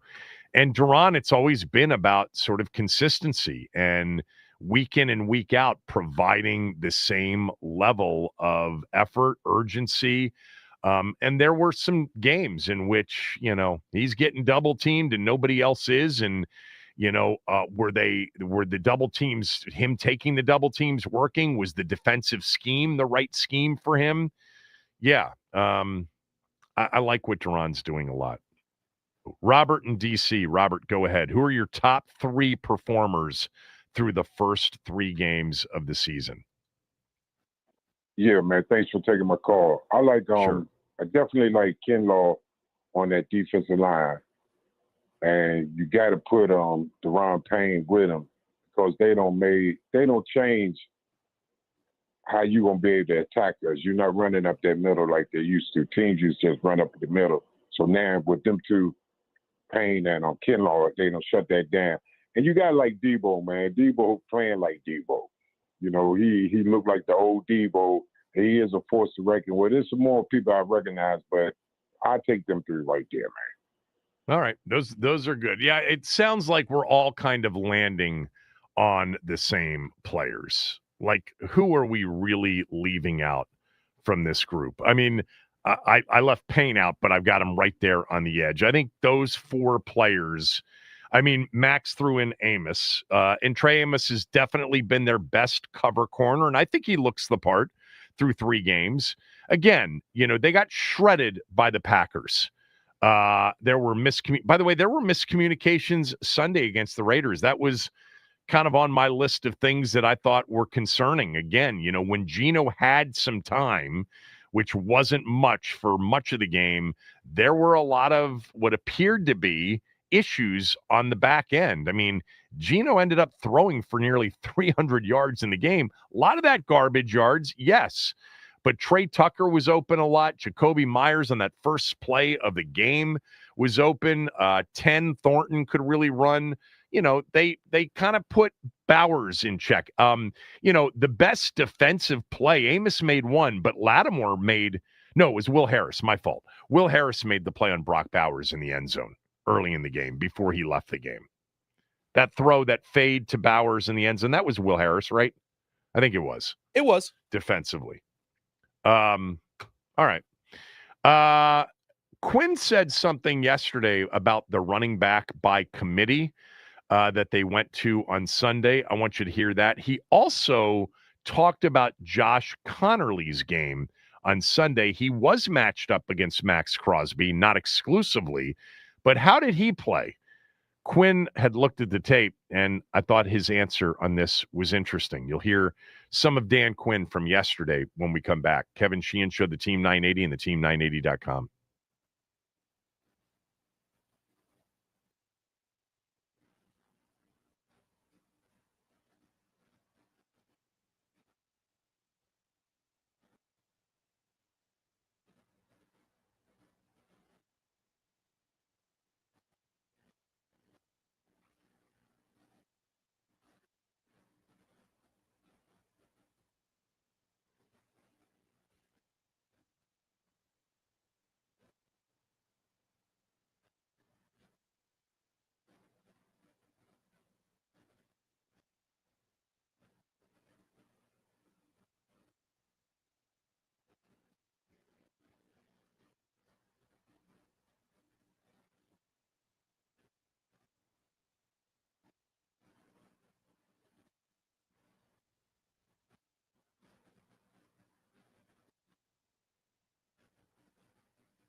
So Dan Quinn yesterday held the day after game press conference, and it was a positive one because they played so well Sunday, beating the Raiders. And there were changes going into that game. There were offensive line changes.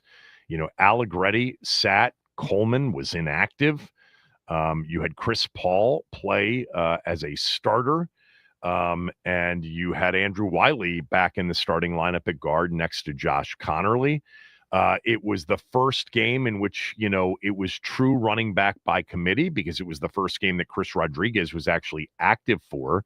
They didn't really try to run the football against Green Bay following Eckler. Eckler left the game late, but with Eckler out and this being the first game without Eckler, how were they going to handle the running back situation?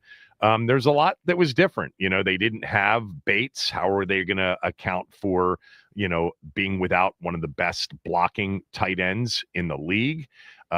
We saw they went, at times with a sixth offensive lineman in Trent Scott, but Ben Sinnott was in there, and you'll hear what Quinn said about him. But I wanted to start with the running back situation. Because it was truly a by committee approach. I personally don't have any issue with that. I don't know if you don't have Derrick Henry, who now is a fumbler, by the way, Saquon Barkley, Jahmyr Gibbs, Bijan Robinson, Christian McCaffrey. If you don't have that, why not by committee until somebody takes it by the neck and says, this is my job. And no one's really done that yet. I thought Bill looked good in week 1. That's fine. But this is what Quinn said about the lack of a bell cow back, so to speak, versus running back by committee. I'm comfortable with the shared balance is what's important to me. If there's runners that have unique skills and how to feature ones, we can do that. But having balance, that's what makes an offense most difficult to defend when it's not just all of one or all of the other, but having the balance to do both. So in all things, sometimes it works itself out after a little bit of time, but going into it, Howard, I'm there. Whether it stays that way, we'll just keep digging and find our way. But I am comfortable sharing the responsibility, and let's see what the game presents, coming up. And sometimes a guy gets hot and feels it, and we'll lean into that too. Wouldn't it be interesting if the guy that ended up getting hot and staying hot and they could ride a little bit more and turn it away from by committee was Jeremy McNichols? I don't personally see that happening. That was one hell of a run. And every opportunity McNichols has had running the football for this team, he has delivered. If you go back to, and I know that some of the circumstances around some of these good performances were late in games that were blowouts. He got his first opportunity against Arizona last year. They were blowing the Cardinals out. And he came in at the end of the game, 8 carries, 68 yards, 8.5 yards per carry, 2 touchdowns. And then in the following week, when they were blowing out Cleveland late in the game, 7 carries, 44 yards, 6.3 yards per carry. In a 2-week period, he went 15 for 112 and 3 touchdowns. Late in the game, blowout.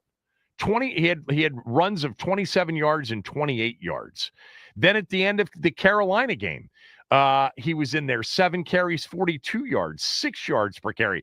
Not every back that's, way down the depth chart, but active, that gets into the game late in a blowout averages 7.5 yards per carry, but that's what he did during those first 3 opportunities. Had an opportunity for a bunch of carries in the Tennessee game late in the year, 5.3 yards per carry. And here he comes in on Sunday for his first extensive, work. He got some carries against the Giants, by the way, 4 for 25, 6.3 yards per carry. And he went 4 for 78. I thought it was 4 for 68 on Sunday, but it says now 4 for 78. That must have been updated somehow. He's got 8 carries for 103 yards. He's averaging 12.9 yards per carry. Is there any chance that Jeremy McNichols, they love him. They love everything about him. They love the person. They love the work ethic. They love the intelligence. They love the willingness to go beyond the job description. He's a special teams player. He's fine with whatever role they give him. He's prepared when they give it to him. We're going to see him fill the Eckler third down role. I don't think there's any doubt about that. But what if the guy that emerged from the pack and ended up getting the most carries was McNichols? Jeremy McNichols, when he got here in 2024, was viewed by everybody as just a guy. His season of any sort of significant contribution, both of those years were in Tennessee, where in 2020, he had 47 carries for 204 yards. And then in 2021, 41 carries for 156 yards. He also had 28 receptions in 2021 for the Titans for 240 yards. He really has never gotten the opportunity for meaningful carries for a long stretch. Maybe that's not who he is. And maybe if we saw in that role, he wouldn't be as effective as he is. You know, a lot of these have been end of blowout game situations, but he looked really good the other day. But can you imagine if he was the one? Maybe they're back there saying, we like Bill, you know, we like Rodriguez, but McNichols is the one that we can count on the most in every situation. He's going to get opportunities on first down. He's not just going to be in there in the Eckler third down role, because Eckler got opportunities on first down. Rodriguez, man, I like him. I've liked him since the moment we saw him as a runner. Clearly, the opportunities that he didn't get before this year were about what he talked about during training camp, you know, kind of conditioning, because he said, I'm in the best shape of my life. And I think that was always the issue with Rodriguez. They felt like his, you know, he needed to be in better shape. He's a big dude, you know. I mean, Chris Rodriguez is, you know, 225, 230 pounds. But I love his vision. I love his power. I like Rodriguez. I like Bill. Bill can see it, man. He's got vision. He's got quick feet. You know, clearly they're not right now comfortable with him in there as pass pro, you know, in pass pro situations. But, yeah. So there was something else that Quinn was asked about as it relates to the running game. He talked about, you know, we know they didn't run the ball against the Packers, and they ran the ball, and they came out with the idea. Rodriguez got the start, no question, in my opinion, because they wanted to be physical and set the tone from the jump. 6 offensive linemen, their biggest, most physical back in the backfield, and they ran it down the Raiders' throat. 25 yards to get to the 3rd and goal, and then Mariota made a really nice play off schedule to score. But this was Dan Quinn talking about just the run game being an extension of the culture. It does. And it's also, there's like the scheme part of it too, Scott. Like if the run game's going better, now the play pass is going better, because the times that you're going to go step up and get in on the run, then you have the chance to, you know, throw one big or a deep shot to go. Those are ones that you want to take your shot down the field to Terry. You want to take your shot across the middle to Debo because of the linebackers or a safety. Like, man, I want to go get a part of this. It does add a lot to your team, because when you have to go, you know, finish a drive, finish one, Scott, that's where you have to lean in on that. It was good to see yesterday a 3rd down conversion, you know, saw it from J-Max, saw it from Bill. Now the drive continues, and you have a little bit more flexibility because you're willing to show you're in all the spaces to run it. As you get closer to the goal line, that's another area sometimes that you may lean in more. It's difficult. Obviously, you don't have as much field to defend. It's more lateral, so you have to win inside. Some people, like, you've heard the word like phone booth runs, man, like when you got to go get downhill right now. And that's how we had scored on one yesterday. But it does all tie together. It adds to the toughness of the team, but you just got to stay committed to it. It takes work to get better. And by no means are we, you know, where we were going to be. We got a lot of work to do, but it's a really important piece of what we do. Yeah, I mean, 32 carries. You take Mariota's out. You had 26 by running backs, and you only had 21 total pass attempts. I'm trying to think if with penalties there were more called pass plays. I think he did scramble on a few of them, so there were more, probably 23 called pass plays, 24, but still more called run plays. And he is right, man. We as NFL fans know this. There are some teams that scheme it up so well that you can play on schedule and be effective in the red zone. But the two ways typically you score touchdowns in the red zone is you're able to run the football when they know you're going to run it, or you've got a quarterback that's able to extend to give receivers on a very condensed field more time to get open, more time for, coverage to make a mistake and to break down. But I'm fine with what they have right now. I don't know how you guys feel. If one doesn't emerge as sort of a bell cow, that's fine. I think all three of them, they're different, right? I mean, Rodriguez is more power. He's got the potential for big play, but not like Krosky Merritt. McNichols proved that he had some big play potential. Now, he had to break 4 or 5 tackles to get there, but then he didn't get caught in the open field. He's clearly the guy that they're going to feel more comfortable with, on passing downs, not necessarily just because he'd be a good receiver, but they'll trust him more, as a veteran player in pass protection. Yeah, and let's not forget Debo. Debo's a part of that mix as well, but much more as, they tried that wildcat play. Love that off the tempo. They'll run them on reverses, but they had them lined up in the backfield as well. I mentioned Connerly. Connerly has struggled in the first 2 games. Max Crosby was one of the defensive linemen across from him on Sunday. How did he do? Here was Dan Quinn. Yeah, I thought it was a good day. Of the 3 games, I thought it was his best one. I thought this one and the Giants one were his 2 best DA to go through it. You see the movements also. The guy can pull, he can get on, like sometimes you can just say just in one phase, but he's had a hell of a matchups, for his first 3 games to go into it. And sometimes you go and you learn through the fights and where do you grow?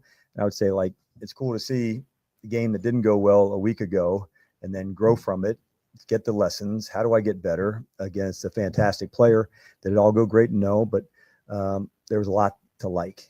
And I think that's what you're looking for, as a coach. Are we learning? Are you growing? Or are you stuck in the blender? And so for him, the growth at times is tough and it sucks when you go through it, but there's also when you come through the other way and you gain some confidence too, David, to say, okay, this is, is some of the highest levels that you go to and you grow and you keep digging in. Max just sent me something. The 33rd team said that the lowest pressure rates allowed by rookie offensive linemen in week 3, minimum 15 pass protection snaps. Connerly was number 1. 0%, 23 snaps, 0 pressures allowed. Was it 0? I guess it was. For whatever reason, I thought he got beat once or twice, not to the point of being, leading to a sack. Here's the one thing through 3 games on Connerly. Just one very brief, small, sample-sized snapshot. I'd love to see him more physical and more of a mauler in the run game.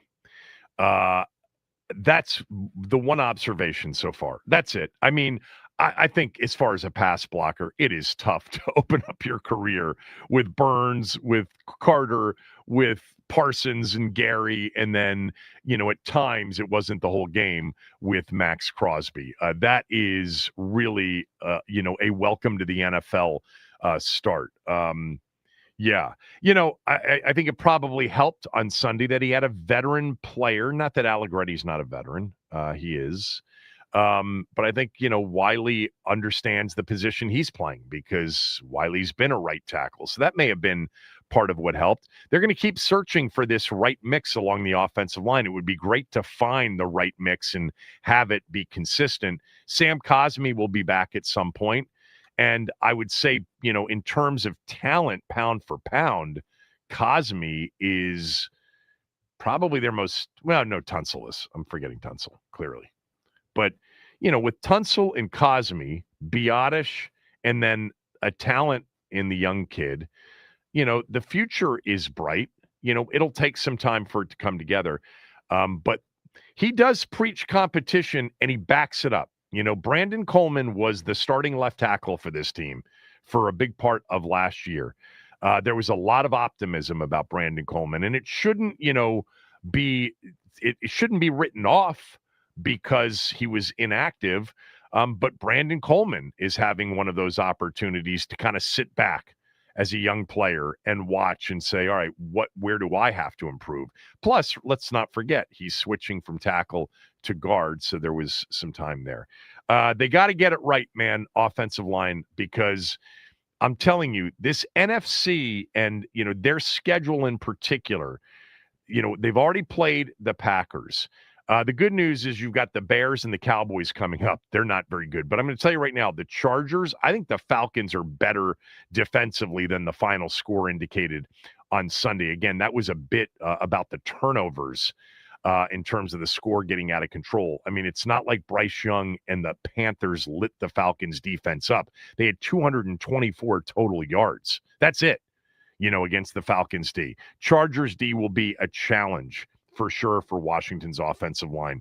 The Cowboys twice won't be. The Chiefs will be a challenge. The Seahawks might be a challenge. Looks like they have, and by the way, the defensive head coach, they may have a defense. The Lions are healthier on defense. The Broncos are good defensively. The Vikings are good defensively. And, of course, the Eagles twice, at the end of the season. So, long way to go before the jury is in, but they got to keep tweaking and they got to figure it out. And it's got to be, up to snuff. They've got to be decent in their ability to, create the opportunity for Cliff to be balanced. One other quick soundbite that I wanted to play from Quinn yesterday. It was, which one? What was the other one I wanted to play? It was about Sinnott and Yankoff in for Bates. Is that the one that I asked you to play? That's the one. All Let's right, hear play it. that. Yeah, I'm glad you brought that up because I think that's an important part of this. I thought Cliff and the guys did a good job in the design of that phase where John matchups are different. Bates in terms of who he goes to, where he goes to, whether it's big defensive ends, not where Ben, we're going to use the speed off the ball to try to beat somebody at the punch. So it was the most he's played and also the best he's played. And so I thought that was a good sign to see both of those in conjunction to others. You don't know exactly how a game is going to play out. You have what you're going to call where it is. You may lean into one when it's going stronger than another. And that was the case yesterday where, you're trying to have balance. But when the run game's going, you keep digging in to fight for it more. And it was just good to see him really cut it loose, David. That's what I was most proud of him yesterday. Just aggressive, beating somebody to the punch, getting to the next level. Different than John. You're right. Yeah, different from John. Clearly, we kind of got the clue about that in the Green Bay game. But that's really encouraging that Sinnott came in. I mean, they used a second-round pick on Ben Sinnott.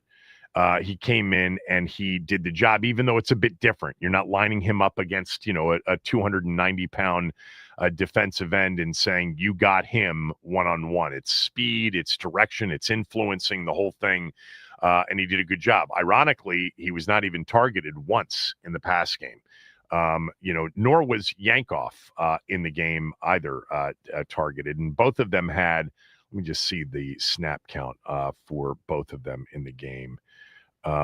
Sinnott was in there for 33 of the 58 offensive snaps. Yankoff in there for 20 of those snaps. By the way, one other quick observation on the snap count. Chris Moore basically was their number 3 receiver. And I think that there was a belief that that's the way it would be. If you consider, Debo and Terry to be 1-2, Debo's filling a lot of roles. He's not the number 2 receiver necessarily in alignment on every single snap, whereas Chris Moore is not going to be lined up in the backfield. He's not going to be, I guess he could be used as, a ball carrier, but Chris Moore was in there for 33 offensive snaps. Terry was at 35. Okay, those were the top 2 wide receivers by snap count. So they clearly, McCaffrey had 21 snaps in the game at wide receiver, Jalen Lane 14. Jalen Lane has struggled as a receiver, outstanding as a returner here in the first 3 games. But Chris Moore's a veteran. He's been around. They trust him. And, the idea of what will they do without Noah Brown on Saturday, Chris Moore looks like he's that number 2 true receiver, Debo, in terms of being the target guy. But yeah, they believe in Chris Moore. He caught 2 balls for 25 yards in the game on 2 targets. I mean, Terry was only targeted 4 times, had 3 catches, including the big one, and then had an opportunity for a 4th catch. It was actually kind of a drop, but it was 2nd and 22, and it was a very short contested catch situation. All right, when we come back, Green Bay's loss against the Browns prompted a comment from Micah Parsons, which Matt LaFleur responded to yesterday. We'll talk about that, and we'll go around the league a little bit. It was a wild, record-setting day on Sunday. We'll talk more about the rest of the league when we return. Kevin Sheehan Show, the Team 980 and the Team980.com.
Just that we come in Monday, fix our mistakes, we walk through it, and then we just come together as a team. Like, it's 18 games. We lost a rough one, one that you could have said we should have won.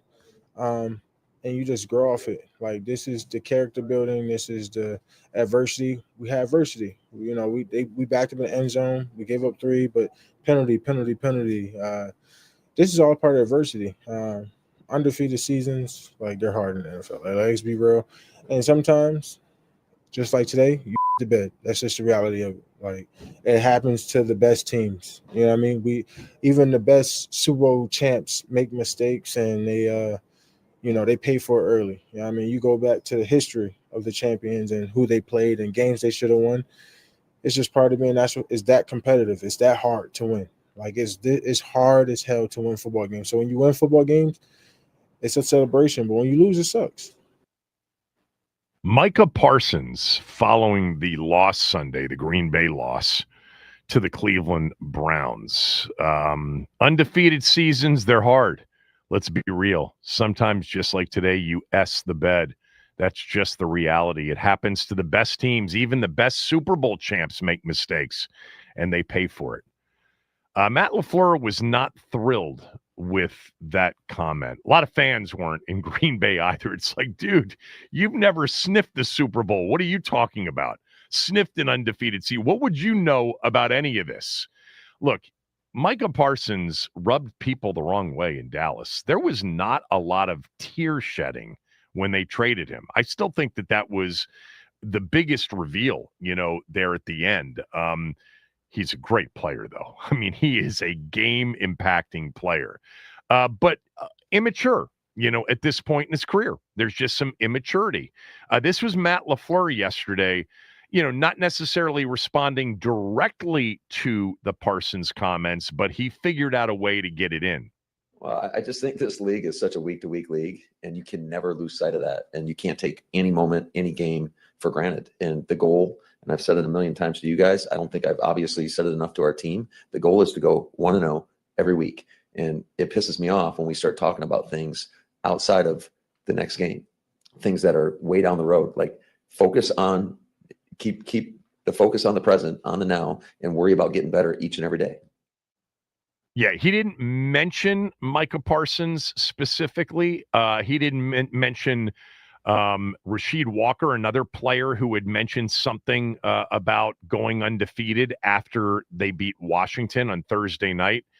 Matt LaFleur, by the way, is a very good NFL coach.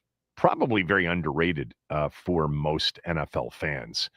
But, man, nothing kind of speaks to the nature of the NFL being week to week than the Packers losing at Cleveland, and losing a game, by the way, in which they led 10-0 late in the game. I mean, their defense is awesome. We understand that, but so is Cleveland's defense. And then there was a crushing mistake, up 10-3, very late in the game. Jordan Love made a mistake that you just cannot make. He threw an interception on 3rd and 3 from his own 20-yard line to Grant Delpit and just completely misread the coverage and threw a terrible ball. It got returned to the 4-yard line. The Browns scored, and then they blocked the field goal. On blocked field goal day, Sunday, they blocked the field goal. And then in one of the best executions I have ever seen of clocking the ball after a throw into the field of play with no timeouts left. What Cleveland did, go watch this. It is so well done. 12 seconds to go. They're at the Green Bay 45-yard line. They have no timeouts left. Typically, I remember Brady and the Patriots saying you need 14 seconds with no timeouts. 14 to throw the ball into the field of play and be able to get up to the line of scrimmage and clock it and still have time left. That play started with 12 seconds. Flacco throws over the middle to Njoku, the tight end. He catches it. He gets tackled. And the precision, the execution, the unbelievable way in which the Browns got aligned, got the referee to tap the ball saying it's in play, to snap it. They still had 2 seconds left. It didn't even come down to 1 second. And then they kicked the game-winning field goal in that game. That's one of those losses where they happen sometimes in the NFL. Green Bay, I don't know if they will rue this loss. Cleveland's given, Cleveland should have beaten Cincinnati in the opener. Absolutely. They were much closer against Baltimore than the final score indicated. The problem is they couldn't really score against Baltimore, but they had a chance. I think it was 20-10 late in the third quarter with the ball, and then the game got out of control in the fourth quarter. But yeah, Sunday was, where is it? So Sunday in the NFL, 7 games featured a final score, game-winning score in the final 3 minutes of the football game. Either regulation or overtime. That is tied for the most in a single NFL weekend since the 1970 merger, according to Elias Sports Bureau. Sunday was one of those days. That 1 o'clock window end, I don't know about you, but when we're up 41-24 and it's over, I got Red Zone working on the other. And I've also got the tickets. So we were flipping around. I had some people over. The Eagles game had the blocked field goal, followed by the Jets, who blocked the field goal, and then the Browns blocked the field goal. It was madness. Then Houston's driving for a game tying score. Just craziness at 1 o'clock. And then in the late window, you had the incredible finish, the Chargers down 20-13. What a throw by Herbert to Keenan Allen. By the way, what an addition bringing Keenan Allen back. Keenan Allen, a veteran 33-year-old receiver who has played his, entire career with the exception of the one season last year in Chicago. Already 3 weeks, 19 receptions, 194 yards, and 3 touchdowns for Justin Herbert. He's always been a pro, man. The combination of Mike Williams and Keenan Allen for so long was one of the best pairings of wide receivers in the league, both for Rivers and for Herbert. They just always seem to get hurt. Williams always seemed to get hurt. Keenan Allen got hurt a bunch. But what an addition he has meant. That game was a sick finish. And then you had an incredible finish in San Francisco between the Cardinals and the 49ers. Mac Jones, first of all, they got a huge third down stop. And then Mac Jones, after the 49ers had taken a safety in the fourth quarter, which gave Arizona a 15-13 lead, Mac Jones down 2 with no timeout. I think maybe they had 1 timeout left, or I think they had 1 timeout left from their own 20, drove them down the field and got them into chip shot field goal range. And their new kicker, Pinheiro, made a 35-yarder at the gun. So Mac Jones is 2-0 for the 49ers, who are 3-0 overall. But once again, man, major injury bug for the 49ers. Nick Bosa, torn ACL.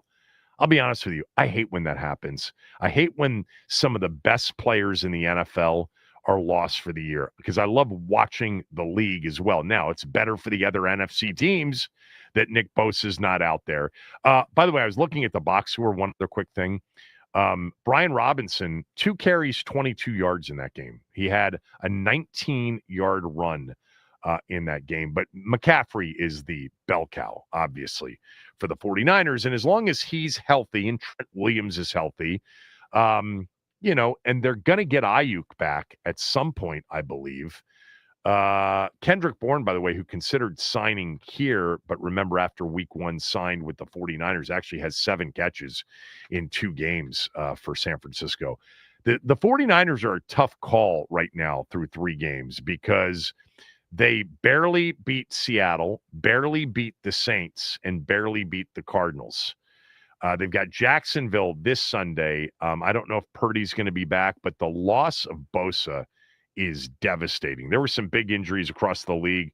James Conner done for the year in Arizona. He's a spiritual leader on that team as well. CeeDee Lamb, high ankle sprain, 3 to 4 weeks. I'm ruling Dallas out 3 weeks into the season. Their defense is just so god awful, and there's not like an obvious fix to it, talent-wise. They can move the football, they can score points, but when you're that bad defensively, and they've given up, they gave up 37 and the biggest day of Russell Wilson's career pass yardage-wise. Caleb Williams just had arguably the best day of his young career. They play the Packers Sunday night, but I think Dallas and the Giants in the division have no chance.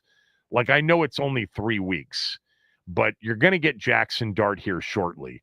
Giants would have been much better off playing Jameis Winston. Is Dart, have they announced it yet? No. Yeah, no, it just came out like 5 minutes did? ago. Jackson Dart is the starter in New York. Yeah, I mean, after that abomination Sunday night, Russell Wilson borderline looked like he was throwing the game in terms of the cover at the end. I'm being serious too. I know he wasn't. I'm not accusing Russell Wilson of point shaving. But if you didn't know who the quarterback was, it being a 14, 15-year veteran in Russell Wilson, and you saw the throws he made when they were going in for the backdoor cover, you would have been suspicious. It was 4 of the worst throws, and then the four straight zero chance throws. They had to look at that end and just say, yeah, we can't put him out there anymore. The way he looked against Washington, the way he looked against Kansas City, and yet there's the Dallas game, in the middle of that of the two horrendous. That may be it for Russell Wilson, because you're not going to pull Dart. If he gets injured, you might think about Jameis and not going back to Russ. Who's going to give Russ a shot next year? Cleveland, if nothing works out? No. They love if they decide that a veteran quarterback is necessary next year for Shedeur or for Dylan Gabriel, or if they could draft somebody again, they would go back to somebody they love personally, and that would be Flacco. He'd pack his bags and go across town to the New York Jets. I think there's just a whole lot with Russell Wilson. I know it's not as bad. I think he kind of got that message when he got to Pittsburgh last year, and Tomlin said, no entourages, you don't have your own private bathroom, private shower, private locker room. They didn't give him any of those things that really ticked off, Sean Payton in Denver. I just don't think he can play anymore. Like, of course, I said that after the Washington game, and then he had the Dallas game. I can say that now because he's not going to play anymore. But I just don't think that anybody's going to give Russ a shot next year. What's the point? He literally, go watch. This was late night, okay, Sunday night. I'm still involved because I got the Giants. I actually bought the half point. It went to 6.5, bought the half point, had them +7. It's 22-9, and they're first and goal inside the, at like the 5-yard line, something like that. And the next 4 plays are 4 of the most embarrassing throws by a veteran quarterback I've ever seen. The first one went through the tunnel. Into the tunnel. He got called for grounding. The next 3 sailed completely out of the end zone, nowhere near receivers. He should have been called for grounding on another one. And it looked like he knew that a score would have meant a cover. I mean, Russell Wilson is not the person that you'd ever accuse of doing that. So I'm not accusing him. I'm just saying, if that had been a nameless player, you would have said, whoa, what's going on here? He understands what the number is. You know who's played really well for the Giants? The Arizona State running back. Cam Scatto. He's a wrecking ball, dude. Yeah. And he's going to get all the carries now because Tyrone Tracy's out. He's injured. So we get Dart in New York. Who did the Giants play? They played Chargers this weekend, yeah. I made the same noise. Oof. It's so hard, college quarterbacks projecting. I mean, Lane Kiffin is a master, like Kingsbury was in college. He can make almost any quarterback look really good. I know Jackson Dart's got some talent. I watched a lot of Ole Miss games with him last year, And he can make a lot of the plays and a lot of the throws. And there's definitely, a swagger to him. There's no doubt. He also throws it to the wrong team a bunch, or he did at times. Interesting. Yeah. Dable at this point, there's zero upside in playing Russell Wilson. Now for him and Shane, their only hope is that Jackson Dart looks the part. They develop him. They develop a rapport with him. The Giants become a better team. They go on one of those, winning 5 out of the last 6 or something like that, even though they finished 7-10, if Dable's going to be back. It's their only chance to keep their jobs is to play Jackson Dart and to develop him. Tough spot always for a first-round quarterback to be drafted by a team with a head coach who is essentially borderline hot seat / lame duck. That is always hard. What an NFL weekend, man. Honestly, the league. Oh, Mike Evans was the other big injury I wanted to mention. The Bucs are 3-0, 3 last-minute wins. Mike Evans out, 3 to 4 weeks with a hamstring injury. He's had those hamstrings before, if my memory serves me correctly, on Mike Evans, who is still a brilliant receiver.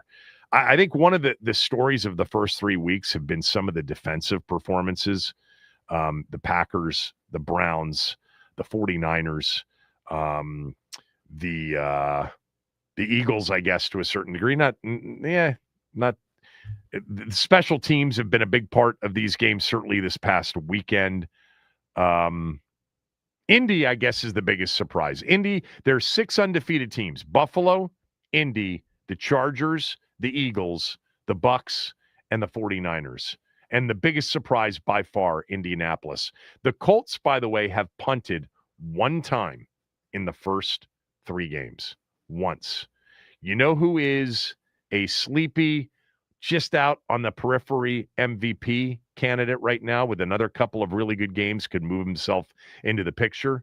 Daniel Jones. Not kidding. They've got the biggest point differential right now, plus 47 after 3 games. They've punted once. That's the first time it's happened, by the way, in the first 3 games of an NFL season since 1940. 1940. They got a little bit lucky against Denver. Denver, they missed a field goal, but Denver had the penalty. And they've had the Dolphins and the Titans. They play the Rams this weekend on the road. The Rams coming off that, blown lead in Philadelphia. What's that number? I haven't looked at the numbers yet. I'm going to guess the Rams are at least a 4-point favorite, 3-point favorite, 4. What are they? They are 3.5 at home against the Colts. Colts have a good roster. Man, another good NFL card. We get a Dublin game. Vikings Steelers, 1:00, obviously our game against Atlanta, but you also have Eagles Bucks at 1:00, and then in the 4:00 window, Colts at Rams, Jags at Niners, Ravens Chiefs. Ravens and Chiefs, somebody's going to come out of that game 1-3. 1-3. I guess they both could come out 1-2-1 if the game ended in a tie. And then we get the Packers and Cowboys on Sunday Night Football. Good weekend coming up. All right, we'll finish up with a couple of news and notes from around the sports world, including a very surprising retirement in college basketball. That's next.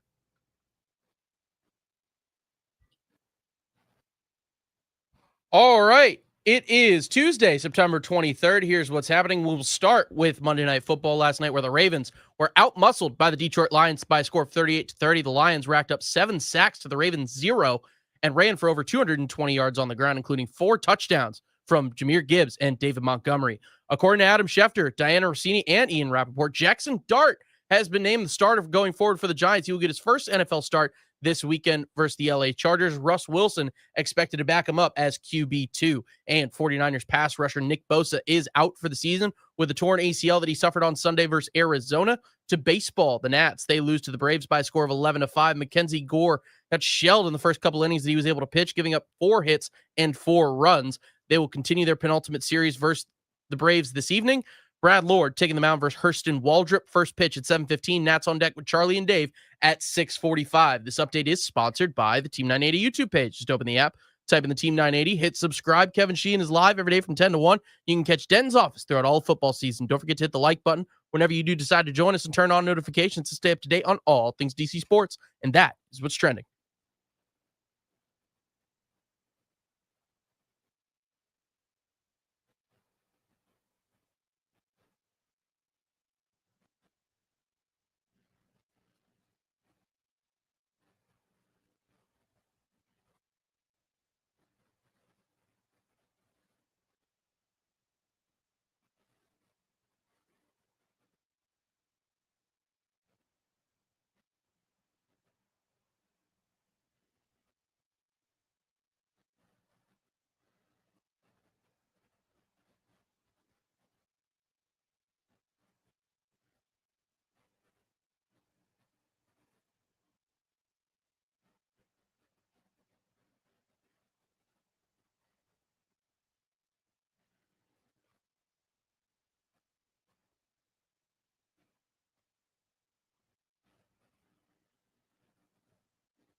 First of all, you just mentioned something. Brian Callahan, head coach of the Tennessee Titans, has been stripped of his play calling duties 3 games into the season. Who stripped him of that? The general manager? I'm not. Brian just told me as we were about to come back. I'm looking into this now a little bit more. Bo Harddegree is going to be taking over the play calling duties. Called plays for the Raiders in 2023, where the team went from 15.74 points per game and 268 yards per game to 22.8 and 294.7. So that upgrade. I'm not sure who stripped him of that yet, but the reporting is from Jim Wyatt. He's covered the Titans since 1999, now with Titans.com. So I'm sure he knows. Right. All right. My what do you got was going to be Bruce Pearl stepping down yesterday as the head men's basketball coach at Auburn University. He's going to move into some sort of role in the athletic department. His son, Stephen Pearl, who has been on the Auburn staff for a few years, got the job, a 5-year contract to be the head coach at Auburn.